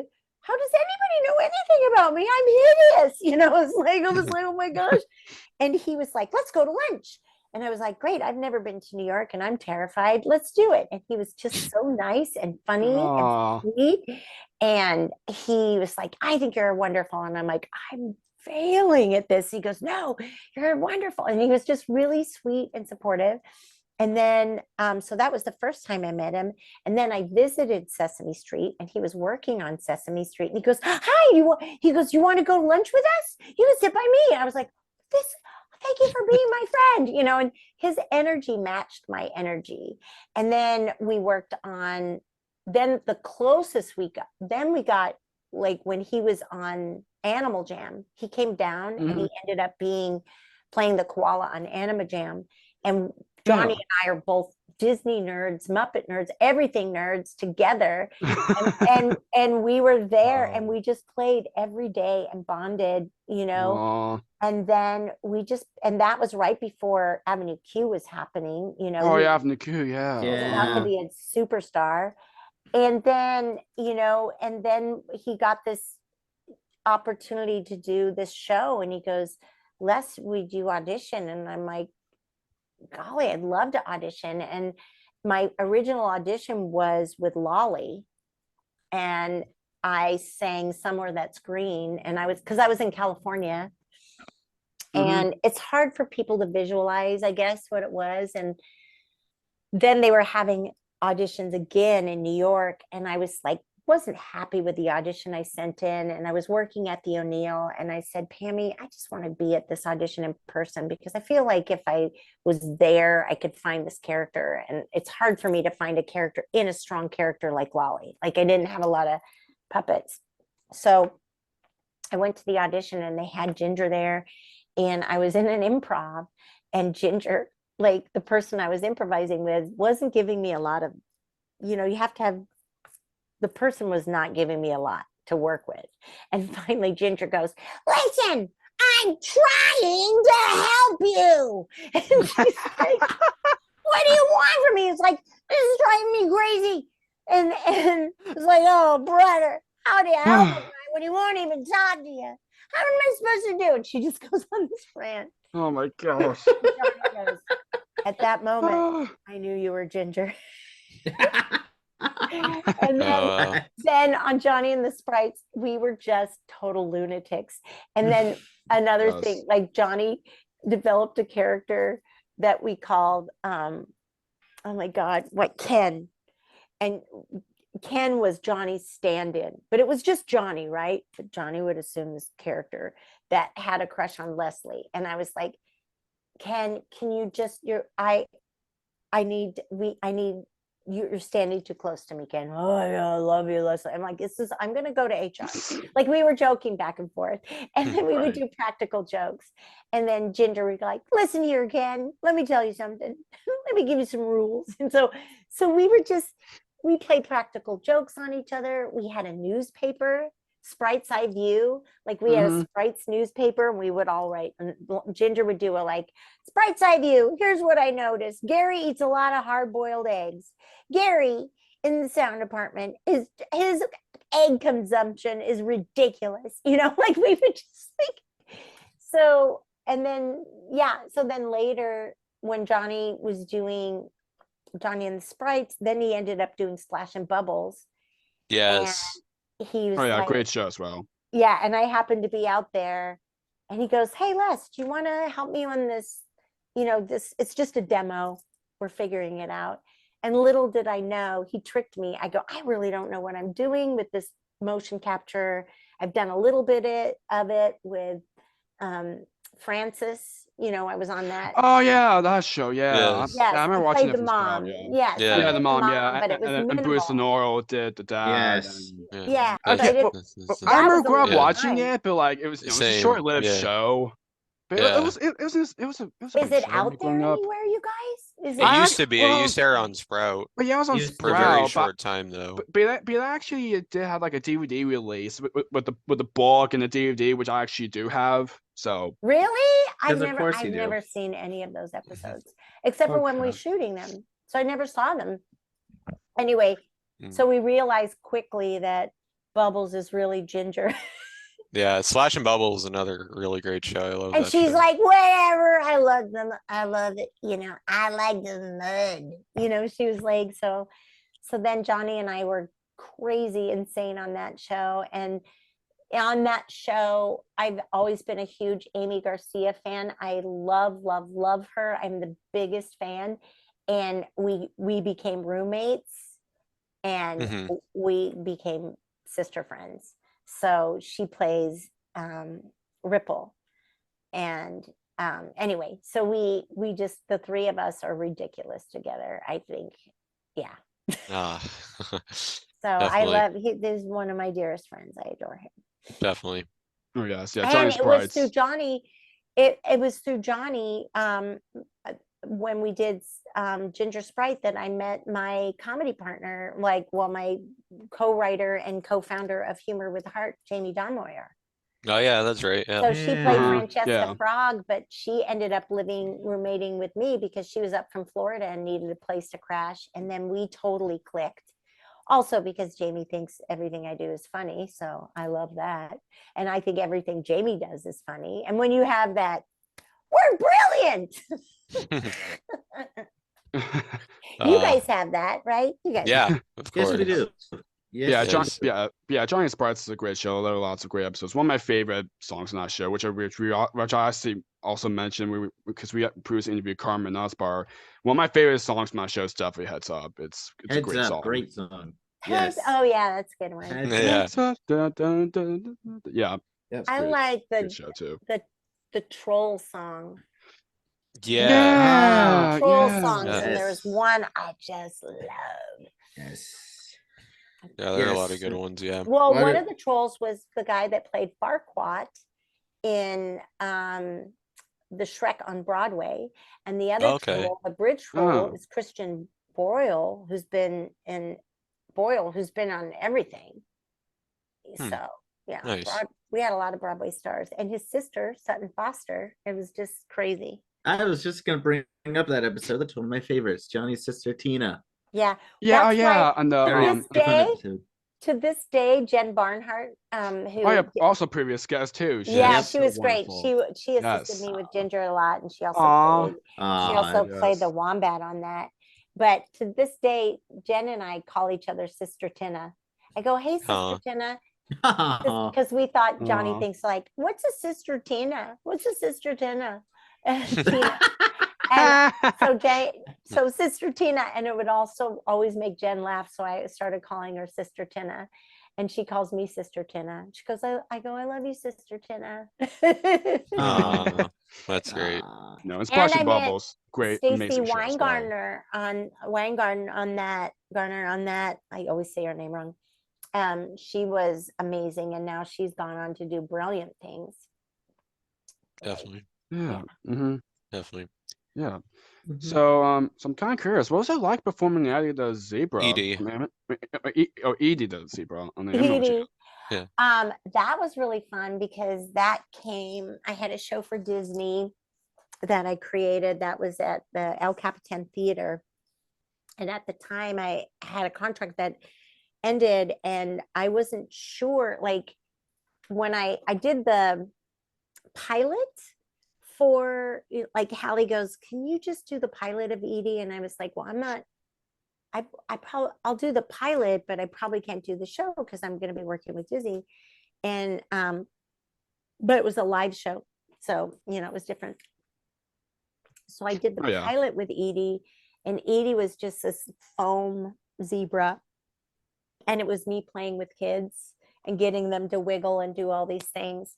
Huh. And I go out when I'm with kids, I'm just on the ground playing with them. And so when they sold the show, they said, we want her to be Edie. And so they offered it to me, and at first I couldn't do it, and then my contract ended with Disney, and I'm like, I can do it. And she goes, I was was sad because I really wish that my show would have gone further. It was my because it was kind of not a long show too. So yeah. So but the thing is that But anyway, so she says, we're doing it, but we're doing it in Florida. And I'm like, what? So, and that show was amazing because we did 30 episodes in 6 weeks, which is insane because we would start the day, we would film like as much, we had 2 songs and right. The songs on that show are incredible. Oh, yes. I love the rain falling on a lion's brain. I mean, swirling, swirling down the drain. I love the rain. A monkey named Matt went for a walk in the woods. He's bouncing because he's walking because he's feeling so good. You know, I mean, just all the songs are like, oh my God, bounce, bounce, bounce. You know, just like the songs were just so incredible. So we recorded all the songs like in a week in like ridiculous, like had to learn so many songs, pre-recorded the songs. And then we got there and the top of the day, we would record all the puppet bits, like from 8 till 1, you know, 8 or 9 till 1. Whoa. Some of the songs, you know, Andy, oh my gosh, I'm starting to fade in terms of names. Andy, please forgive me, but Andy did my arms. Johnny did the arms. Like we helped each other. Ricky Boyd, the songs, like he had waffle, and he would when his right arm would get tired, he'd switch to his left arm because we were doing so much lip sync. Clever idea. John Kennedy was on that. Oh yeah, yes, yes, also previous guest. Andy Stone. Thank you. Whew, poor Andy. Andy played the leopard. Johnny played the koala, and Johnny K played the panda. The little purple panda with a big deep voice. Yes. Yeah, so funny. Anyone to? Yeah, and then David Maida played Bozark. Yeah. He's so nice. David Maida. So anyway, so we would do that, and then we'd break for lunch, which usually meant Johnny and I went running into the park because we were at MGM Studios, is where we filmed it. Did you guys know that? Yes. Yeah. Right. Yes. And then I guess we were on the Star Search stages or whatever. And then right after lunch, I would go and I'd take Edi and I'd warm up all the kids. I would just go and I'd do like 25 minutes of stand-up interaction comedy. And then from like 2 o'clock on, we were playing with kids and we were on the ground. They were pulling across because we couldn't get low enough because the kids were so short, right? We were on our backs being pulled on ferny pads next to the kids. Like there's a grip on the ground, just like pulling us on ferny pads because even our rollies weren't small. We were I was laying on the ground. And then we would work and then we get up and we do the same thing every day. And then on Fridays, we'd go out and watch movies and play in the park. Wow. I was like, we're at Disney World. We have to do something. Why not? Heather and I would get like giant Slurpees and giant popcorns and just watch movie after movie.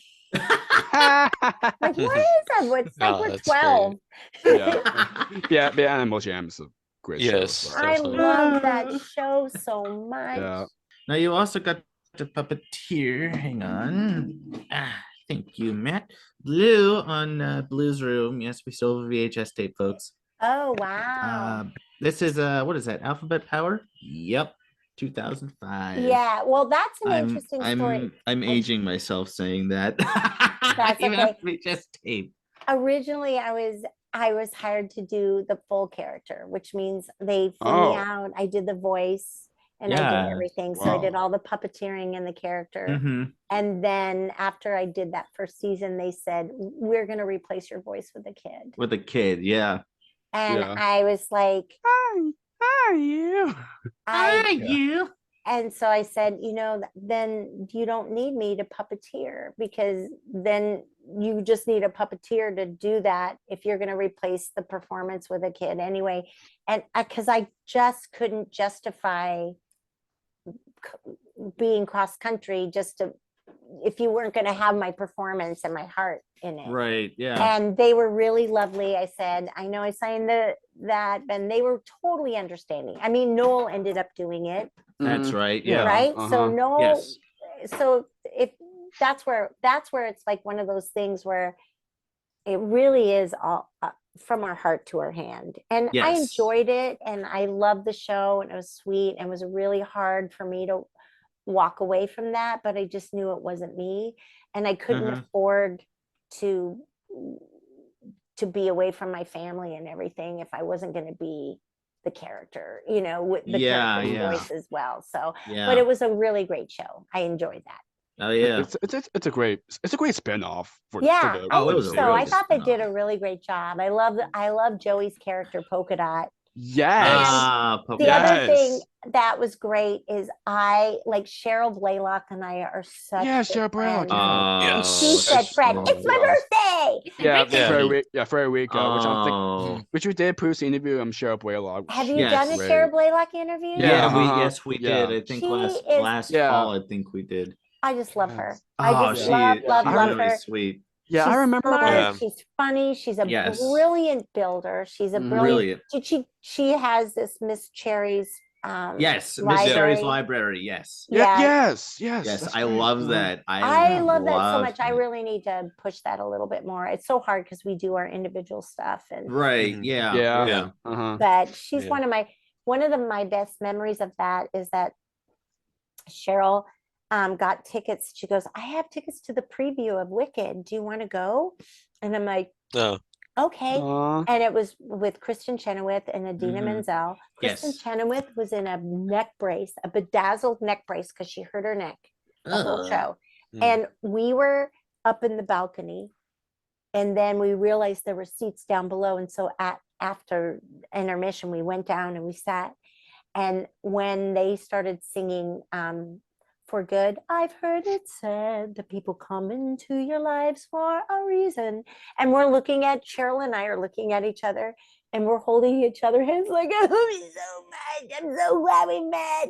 And we're just like, so a lot of the best things that come out of working on shows together is getting to meet and work with people. Come on, buddy. All right. Just control yourself. Getting to work with people that become your dear friends and that you wouldn't have met before. So anyway, I love Cheryl. Definitely. So so now going back. I forgot to mention, but I know Pam Marciero still has the blue puppet and the dots puppet too. That's right. She does. I think she even has Lindy, yes. Yes, and I think she Wow. even has From Between the Lions. Oh yeah, Leona. She actually did brought out her when we. She did bring Leona. Oh my god, she's amazing. So sweet. And Pammy, I just love Pammy. I've known her forever. She took a lot of she knew that I couldn't afford to be in New York, and she would invite me over to her house and say, do you want to spend the weekend? And she would feed me. And during Blues Room, I was really struggling with feeling sad about knowing that it wasn't right for me to keep going if they weren't going to use my voice. And so I said, I don't know. I don't know where I belong. And she goes, come with me to the O'Neill Puppetry Conference and meet some other puppeteers. And I went there and I was like, oh my gosh, there's millions of talented, wonderful people here. And she just was really sweet. And then of course, Lisa Buckley, I don't know if you've talked to her. She's amazing. She worked with us on Johnny and the Sprites. And then Lisa Buckley and Pammy and I were on the Hurricane Katrina tour together. So she had Leona. I had a character I called Gillagina. It was just a green little girl. I'm Gillagina. Hi. She's so weird. And then Lisa Buckley had a character she called Binky, the purple monster. And then we were with Sonia Manzano and Alan Maroka. And Joey Mazzarino brought Papa Bear. and we ended up working with doing outreach with those characters, and those are bizarre characters to be together, right? And I had just gotten Abby, but Abby wasn't made yet. Like I couldn't take her anywhere. So, but we all went and we did outreach together. It was amazing. Definitely. Yeah, Definitely. Blue's was great. So definitely. So now going back a bit to the Muppets, you also puppeteered on two of the Muppet movies, Letters to Santa and the Muppets 2011. Can you talk a bit about those? Yes, Letters to Santa was great. So the mailroom, help me with the name of the guy who was in the mailroom that did all the dancing. He was in I know what you're Red. talking about. I forget his name, but I Jesse, know what you're talking about. is it I forget the name, but Jesse. I watched it this past December actually. Really? I was one of the Yes. chickens in that. Oh, And cool. then I think it was one of the rats that came through. I mean, it was all hands on deck and grabbing puppets and being in the background. That, I have to tell you, one of the hardest things I did, I was shaking. There's a scene where Gonzo is sorting through mail, right? And he has to pick a particular envelope. So anyway, he's going through, and they needed small hands. And Bill goes, "Can you help Dave with the letter thing?" I was like, "Oh my God. Oh my God." My hands were sweating inside. I was like, "Please do, okay." It's a close-up of the letters. And I was so glad it was over. I was like, I can do anything now. I can do anything now. Jane Krakowski was in that. And so that was just a load of fun.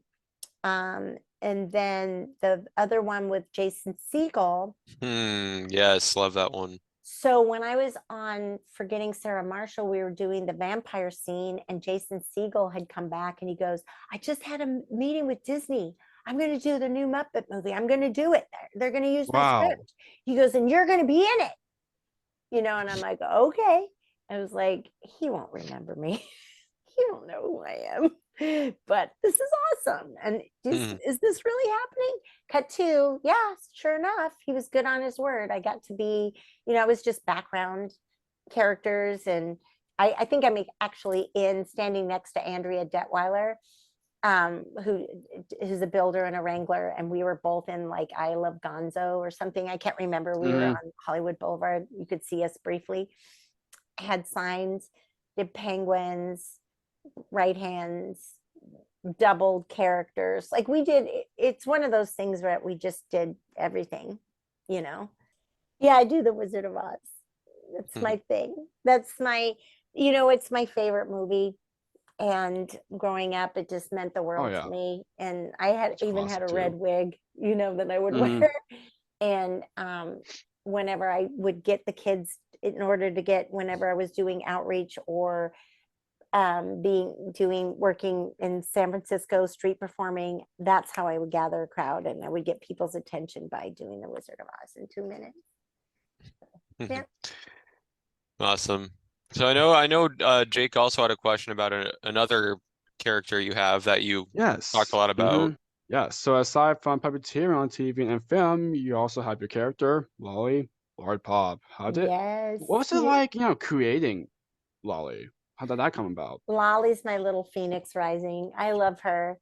So it was, it came at a time where I was just not sure where I was in Hollywood, but I was kind of wanting to go back to Northern California and maybe go back to doing teaching and going back to doing theater and becoming a teacher.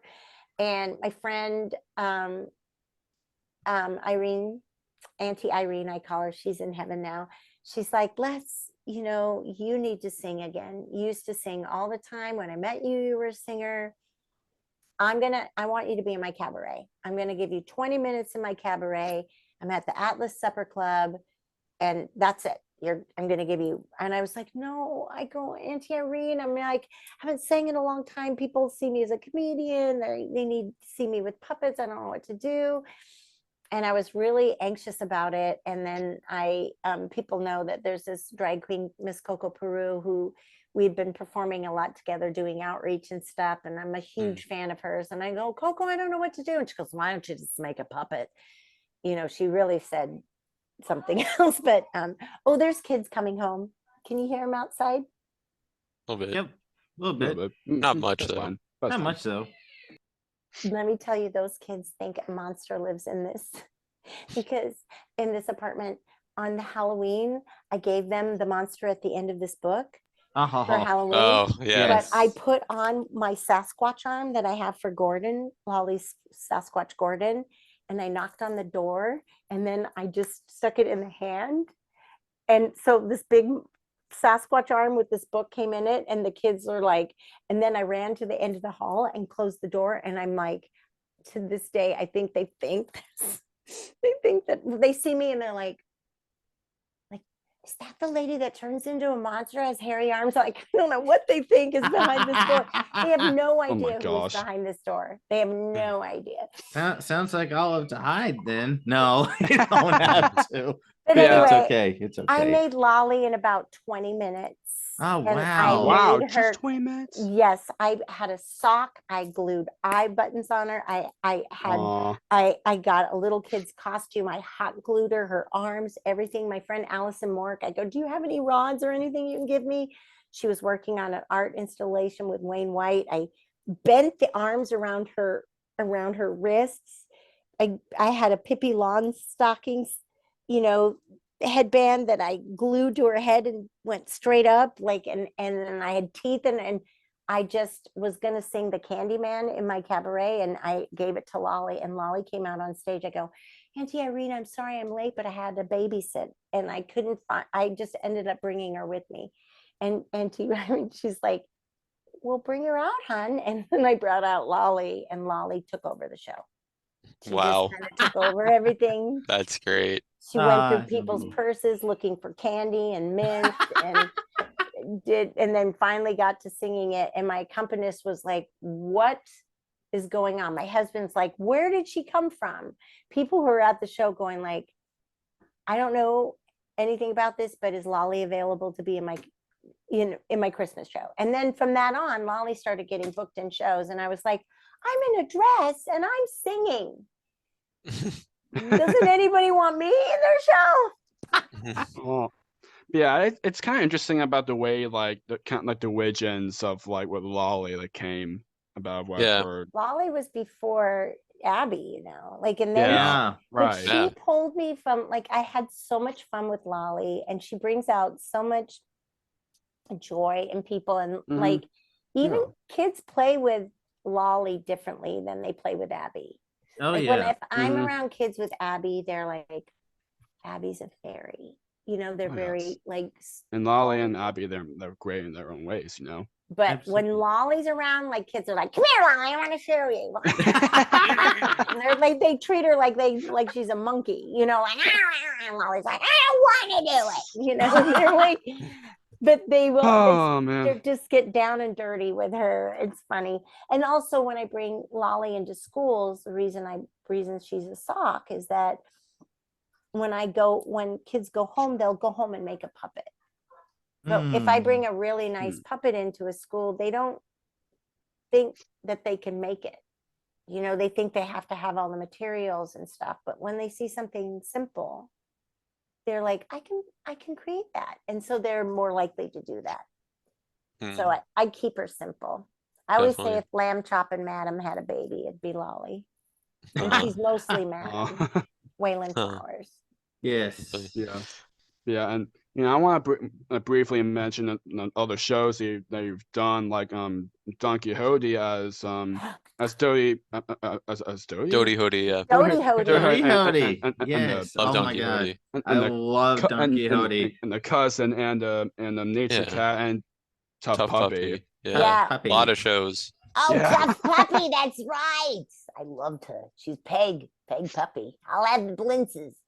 She was great. I got her right before I went to New York. I was so bummed. It's so hard to get in at Nickelodeon. I finally get a character and I had to leave.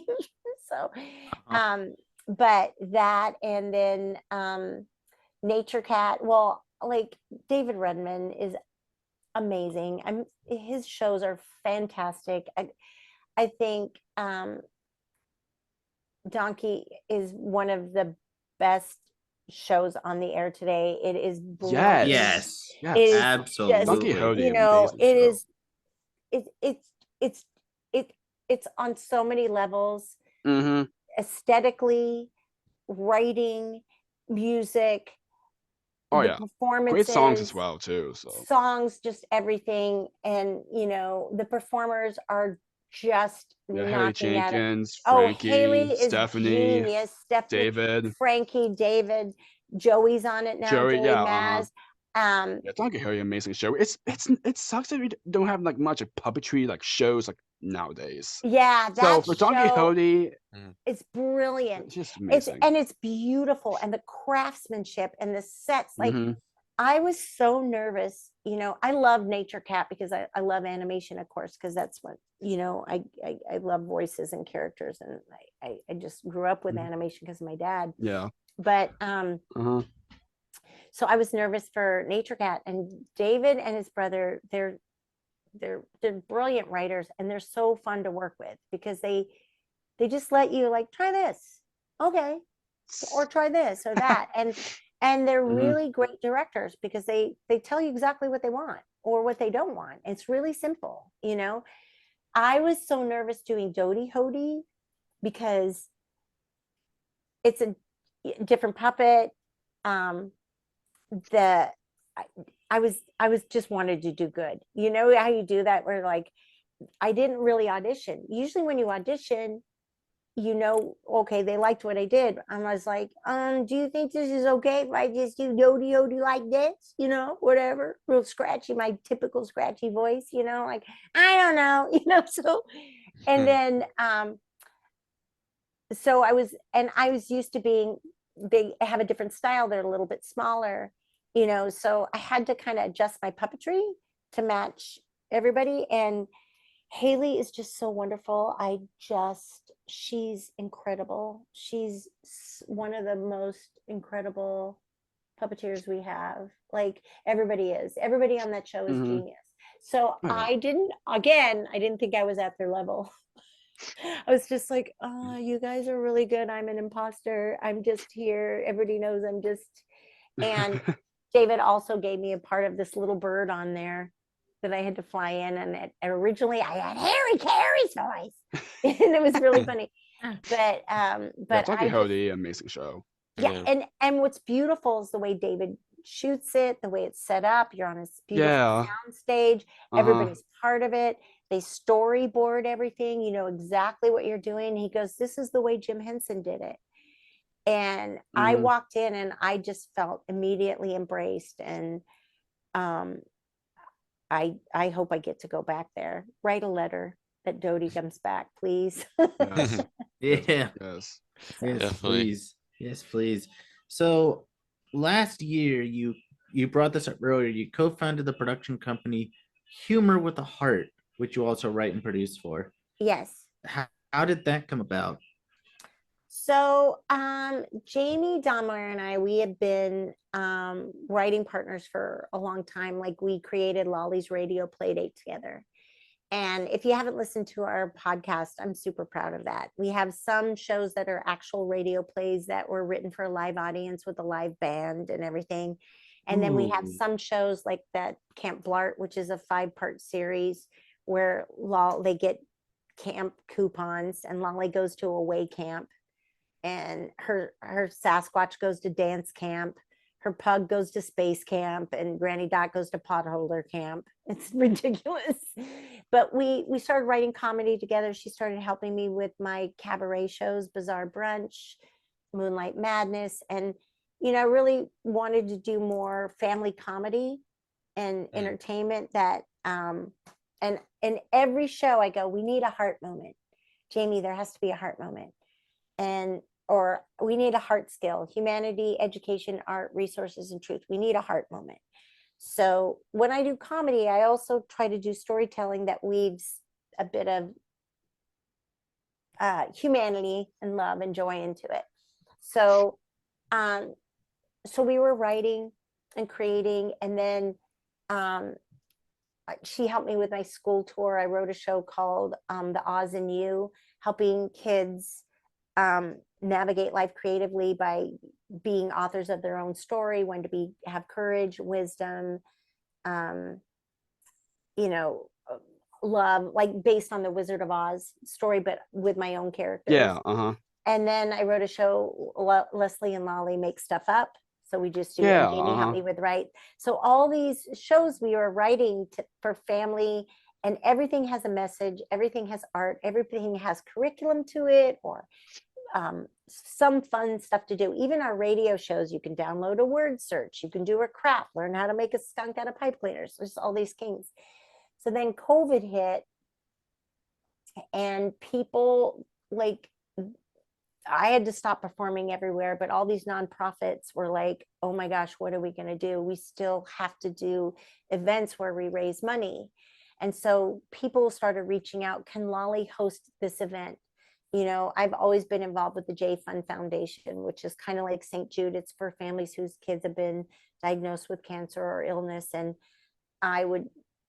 Lolly would go to, like, would entertain kids. We had a thing called Weird Wednesdays or we would do Facebook Live where Lolly would be on the J-Fund, and we'd do fun games with the kids. So, because no one was able to visit them in hospitals.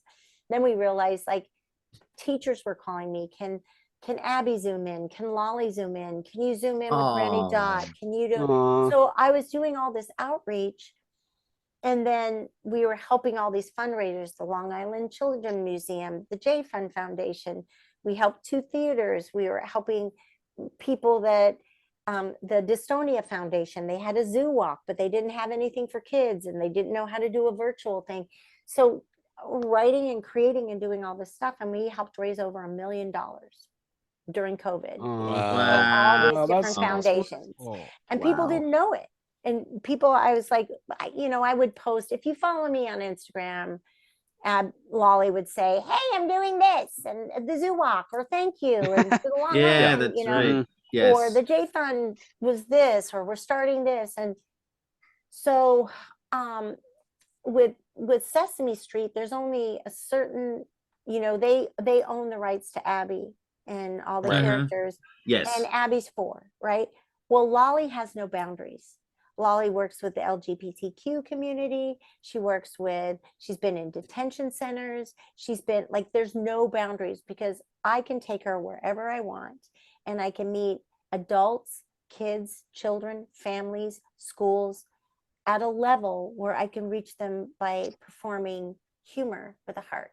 And so Jamie and I find a population or a mission, or somebody will ask us, like Reading Buddies, they'll go, we started writing for Reading Buddies, which is a PBS show, a very small PBS show, but Jamie and I started writing their social and emotional bits. We only 5 in each season. So, and would write songs. And so when I got on this new Muppets Mayhem, so many tragedies are happening in the world, and schools and stuff. And I was just feeling helpless. I go, Jamie, I wish we could get to these kids that are going through this with their families. I wish we could do there. I can't wait for Sesame to send me. I said, we're going to start our own company. Let's just do it. I'm going to take my savings that I've been using for other outreach things, and I go, I'm going to invest in our own company, and we're going to invest in each other. And we're like, okay. So now, because people would ask me, and I'd be all over the place, I go, if we have a home base, then people can contact us. So right now we just have a website, a sticker, and some buttons. And now when people come up, like, I go, contact Humor with a Heart. So now what we're doing is we're not nonprofit. We're trying to help nonprofits.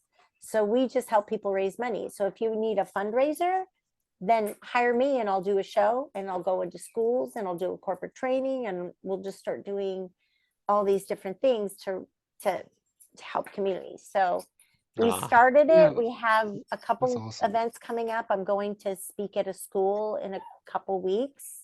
Nice. Awesome. Yeah. So coming to a theater near you. And our big dream for Yay. Humor with a Heart is we really want to get our radio show on the air. Like we dream about having Lolly's radio playdate. Like, where are you guys all located? Where me and Matt live in Maryland. We actually live like an hour and a half from each other. Yeah, and Chris we're lives in like an hour and a half Massachusetts. from each And other. you're in Massachusetts. Okay, wouldn't it be great if Massachusetts, Lolly's yeah. radio playdate came to a theater and did a radio show? Yes. While Oh we my were gosh, parked That would there, be Absolutely. wonderful. That'd be stayed- amazing. right? And then Lolly and I Great. stayed in your community for 2 weeks, going to schools, going to senior homes, going to all this stuff. And we're playing in your community, educating them, Mhm. you know. So we just need like companies. We are hoping like rich companies will sponsor us to come. We're going to Bloomington Normal, and we're working with their art center there, and they're trying to get sponsors, and they're like, we want to bring you out. And when you're here, I can do a cabaret. So like I could do a family show during the day. I could do a radio show. I could do a cabaret that could raise money. So that's kind of like our business model. We're just hoping something happens. Like, yeah, come to our. And we're like, well, we can come there, but we can't afford to. So what are we going to do? And some of the stuff we just volunteer when we're in your community. Nice. So, Yeah. Awesome. you know. Yeah, for sure. Awesome. That's a great Nice. thing. That'd be And, Does that wonderful. make sense? Yeah, Follow yeah, that for makes sure. sense. Makes sense. Sure. And one thing that you also did, got to bring up to now that, and yes, we're actually very close to wrapping up soon.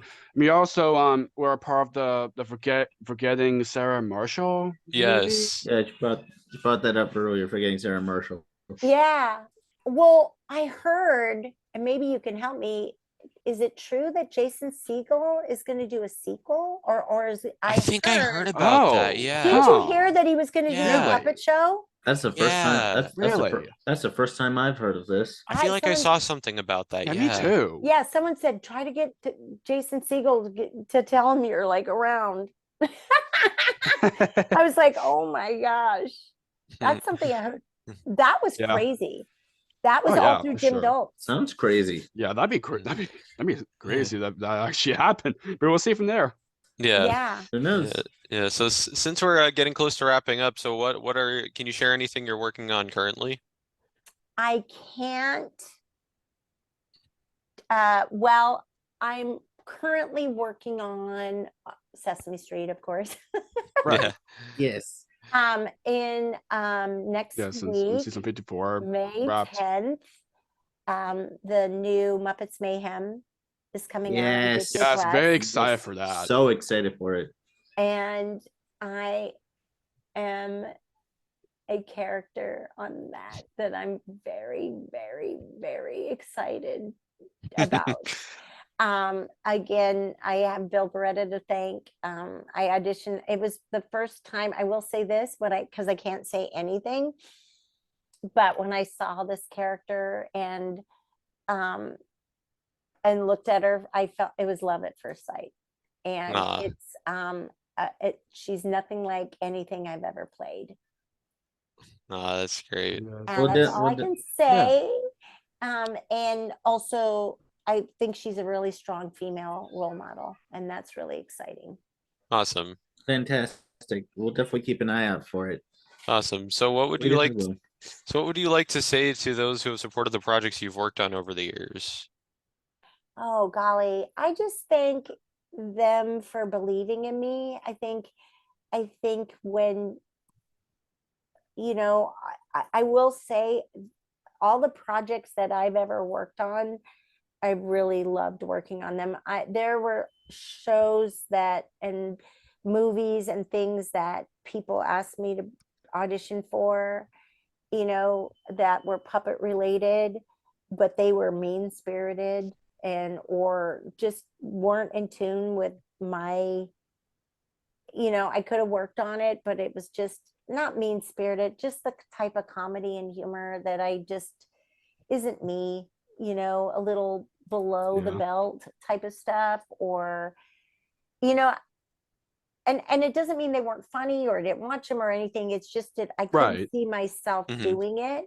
So the projects that I've lent my heart to have always been things that I've learned and grown and found wonderful people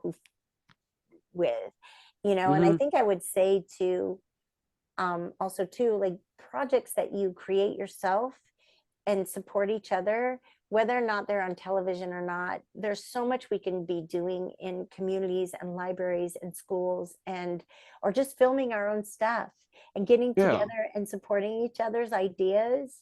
So I think that's the favorite kind of project to work on. Yes, know. and Awesome. yes, I've Absolutely. been Can- blessed can I- that everything yeah, I've can I worked on wait? has been that way. So yeah. Yeah, Oh, yeah. and our pleasure. I cannot wait for what's next. Yes, and I all can't either. and also Abby, what would you like to say to your fans? Oh Yeah. my goodness, this is so much. I think that kindness is a superpower. Can I take it from here? Yeah, Abby, I feel weird doing her voice without doing her. We love you, Abby. We love you, Abby. You're amazing. Love you, Abby. Maybe if I do, maybe if I hold up my doll or something, I won't feel so awkward. Oh yeah, I have the very first doll ever made. Really? Really? Wow. It might be the one I Hmm. used to Oh, have. she's kind of stuck If in it my. is, if it is, Probably. it might be. Oh, wait, I know what you're talking about, Chris. Yeah, it might be. Sorry, Abby. Oh, there she goes. Oh, no, There she yes. goes. Oh, no. Yep. Aw. Oh, Yeah, but that's the one. Wow. that's Oh the my one you used to gosh. have? Yeah. Yeah. Oh no, so it works. That's Wow. awesome. Huh. Aw, we love you, Abby. Aw. So can I So just tell great. you, this was the very first doll I ever recorded. Yeah, And I used to have Oh my that. gosh. she's so Oh. sweet. Look at her. Aw. And I was at the recording session and they said, is there anything else that you want to say? And I said, follow your heart. Aw. And so I was so Aw. excited that I got Aw. to choose that, and that she is just really truly, when I have her on, I can't even explain the way that she's able to bring the heart. Hi, New Heart. How was your walk? Aw. Paul had just like, Hello, I welcome don't know back. We love about you, New but I Heart. think our dog needs a Yes. walk. What's Hi, that? New Heart. Cat. Yeah, she told me. Paul got a surprise from Bob's daughter, Kat, some Oh. albums from that are Bob albums that we're such Aw. huge fans. We just had his memorial, and it was Oh, yeah. it was such a celebration of his life. Everybody was so Yeah. happy because it was his life through music, and he was everywhere. It was just like one of Aw. those things where like Aw. it was far enough away from him passing that we were all just so loving to be celebrating that. Oh, yeah. Yeah. Yeah. But Yeah. Abby would say, be kind. Yeah, I for know sure. everybody says kindness is a superpower, but she really lives by that. And Yes. she also, when she says follow your heart, she means like that's as a wish It fairy. means it, yeah. She really genuinely means that you are unique and special and wonderful, ways, and yep, you have a wish placed in your heart, and you should always follow it because no one has that wish but you. Yeah. So Yes, definitely. And if Mm. so, if people would like love you. to connect with you, where can people find you? Well, right now, which is really nice this is the good part of Jamie, because I'm all over the place and I'm back and forth to California and helping my mom. Humor with a Heart has a website, and I think it has a contact us, and we have a mailing list. So we have that, and so we can engage that way. We have an Instagram, but it's so funny because we only post a little bit on Instagram because we want kids to be out in the world. Families were Of like, course. Yeah. Yeah, of course. Yeah. Of Paul's course. making Yeah. New sure. Heart's food. I don't know if you can hear that. Little No bit. worries, no worries. We also Fine. have a Facebook page, but Jamie runs that. So Jamie is like we're both creatively talented, but put it this way, Jamie is spreadsheets and I'm like doodles. You know, like someone says, yeah, she's well more organized, and I'm a jazz musician. We're like, I'm feeling it. So I would guess humorwithaheart.com. And then I sometimes remember to check messages on Instagram. I'm not the best, No but worries. I do now. I do check Abby hashtags and stuff like that because that's how I find the fan art. Feel Nice. free. Yes. Awesome. Yes. Nice. Links to those will be in the description. And Able yeah, to connect with you. And let me know when website this as comes well. up so we Yes, can let me know. Yeah, for sure. Yes. Sure. right so we Yes. can announce that we had this interview and stuff, and Right. Yes. we're gonna get to a newsletter pretty soon, and then again Wonderful. I'm performing Awesome. Yes. in New York. In So- fact, our interview with Paul is actually the next one to go up. Yeah. Mhm. There he goes. Yes. So the last question we ask Paul. our guests at the end that Matt or Marty is going to ask, we ask all of our guests at the end. In fact, we asked it to Yes. Paul when we interviewed him. Yep, we Mhm. asked it to Paul, Yes, and now we you shall should ask do. you. Yeah, go ahead, Marty, take this Yes, last your one. turn. My turn. Okay, Marty. Oh, Marty. Okay, so of course this podcast is called Jake's Happy Nostalgia Show. Hey, perfect. What do you think of nostalgia? What do you think of, or how would you define the word nostalgia? Oh, that's so I'm surrounded by it. Like I have my Kermit the Frog Muppet. I have Mary Poppins flying over my head. Fan art, You the know, plush, I and have a everything. Yeah. Sherry Lewis album. I have Jonathan Winters. I have I think back to a time where my dog is so noisy eating his food right now. I have Aw. Carol Burnett over my door, you know. I have I have Willy Wonka. I don't even know Willy Yes, Wonka. Oh, yeah. Willy Yeah, there you go, Wonka. yeah. Oh Every my gosh! I awesome. also made that Dr. Finkelstein. I made him out of pipe cleaner. Solid deadly nightshade. That's one of my crazy pipe cleaner creations. When I think of nostalgia, I think of, stepping back in time to when you had a heart memory, right? Yeah. That's why I love going to thrift stores. I just got a whole bunch of Muppet glasses, a Snoopy glass, Oh, from nice. McDonald's. I was like, oh my gosh. I literally went to a store last Tuesday called Nostalgia. Oh, wow. Wow. Yeah, That's so Look I at think that. it's- Wow. Look at Yeah, so I think, I mean, how old does something have to be called nostalgia? Do you know? that. I don't know. That's a good question. Usually like a decade, I think, is when it Probably at least a starts. decade. I'd Yeah. say. I'd say Yeah. like when it reaches like a decade is usually, I'd say, Yeah. like the appropriate time to Yeah. consider it nostalgia. I'd say that. Yeah. Yes. Oh, yeah, that's So I'm true. decades old. So Uh, Great words to end off. or to end up. But That's fine. Leslie, thank you so much for taking the time to do this. Yes. Thank pleasure, you. guys. Thank you. Yeah. Awesome. thanks Well, for your yeah. support. I really yes, Aw, of Yes, course. of Really enjoyed course, of this. course. Yes, Thank Of you. course. And, And I'll email you when this goes up too. Yeah. Yes. Yes. Yeah, And I do believe congratulations in order before we head on out of here. I need my hat. Thank you. This is kind of my new hat here. Stylish and glittery. And Nice. glittery. Thank you. This episode's a very special episode for one of our own. Oh, geez. Oh, yes. This episode, ladies and gentlemen, marks our own Matt Bingel's 100th Jake's Happy Nostalgia Show episode. Yes. Wow! This is my 100th. Congratulations! Thank you. Yes. Let's go, man. Let's go. Yes. For those who don't know, I started up with this show in January of last year. God, I don't want to get emotional now. Oh, You can do it. it's We can take it. yeah, yeah, I can kind of take That's it. what friends are for. Yes. I know people are gonna be like, but you started with episode 22. Shut up! I missed 3 episodes. Okay, shut up. I only missed 3, so it's fine.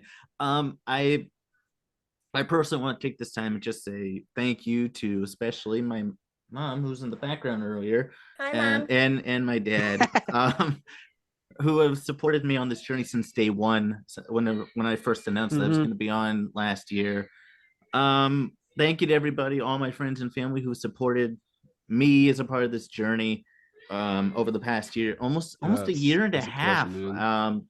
And of course, Chris and Jakey, my amazing colleagues. Aw, you guys. Kieran, our manager, DJ Bob, and all of you.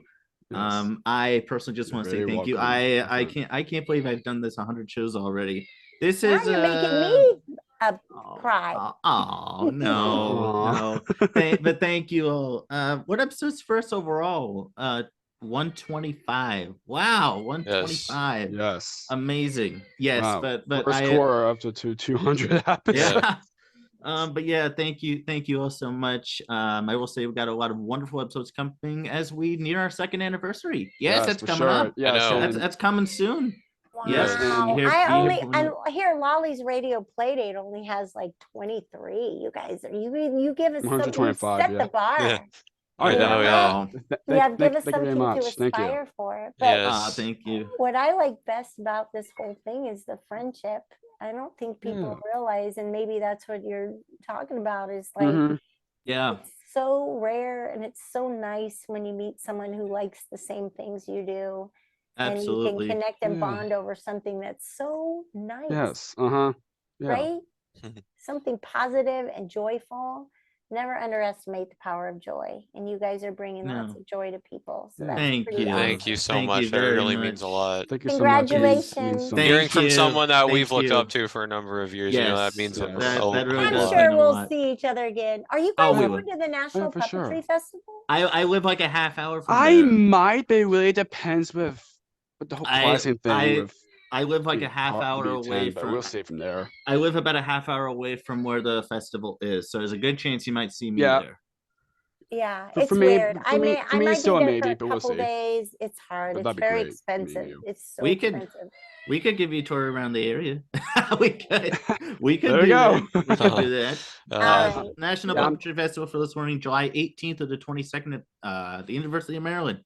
Yes. Yes, We'll College of figure it Art, out. Maryland. Yeah. We'll figure. Yes. Yeah, We'll figure it out. We'll keep in touch. We'll figure things out. Oh, Yeah. that's gonna be awesome. Sure. Yes. Alright. Well, Yes. to Stay our, awake, guys. Yes, and Yes. I know Chris and Matt were going to say the same thing. Thank you so much, Leslie, for being on Spam Blast, and thank you so much for what you've done to be a part of our lives, and keep up your great work. See what's next for you. And Abby, do you have any last words?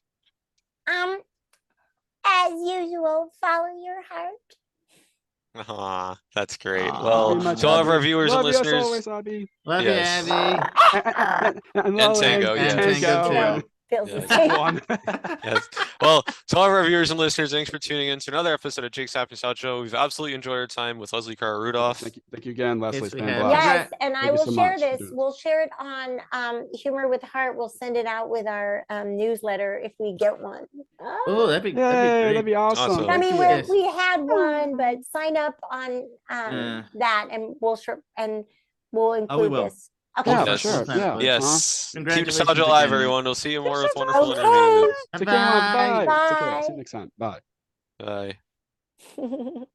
Thank you for tuning in to another wonderful Jake's Happy Nostalgia Show interview.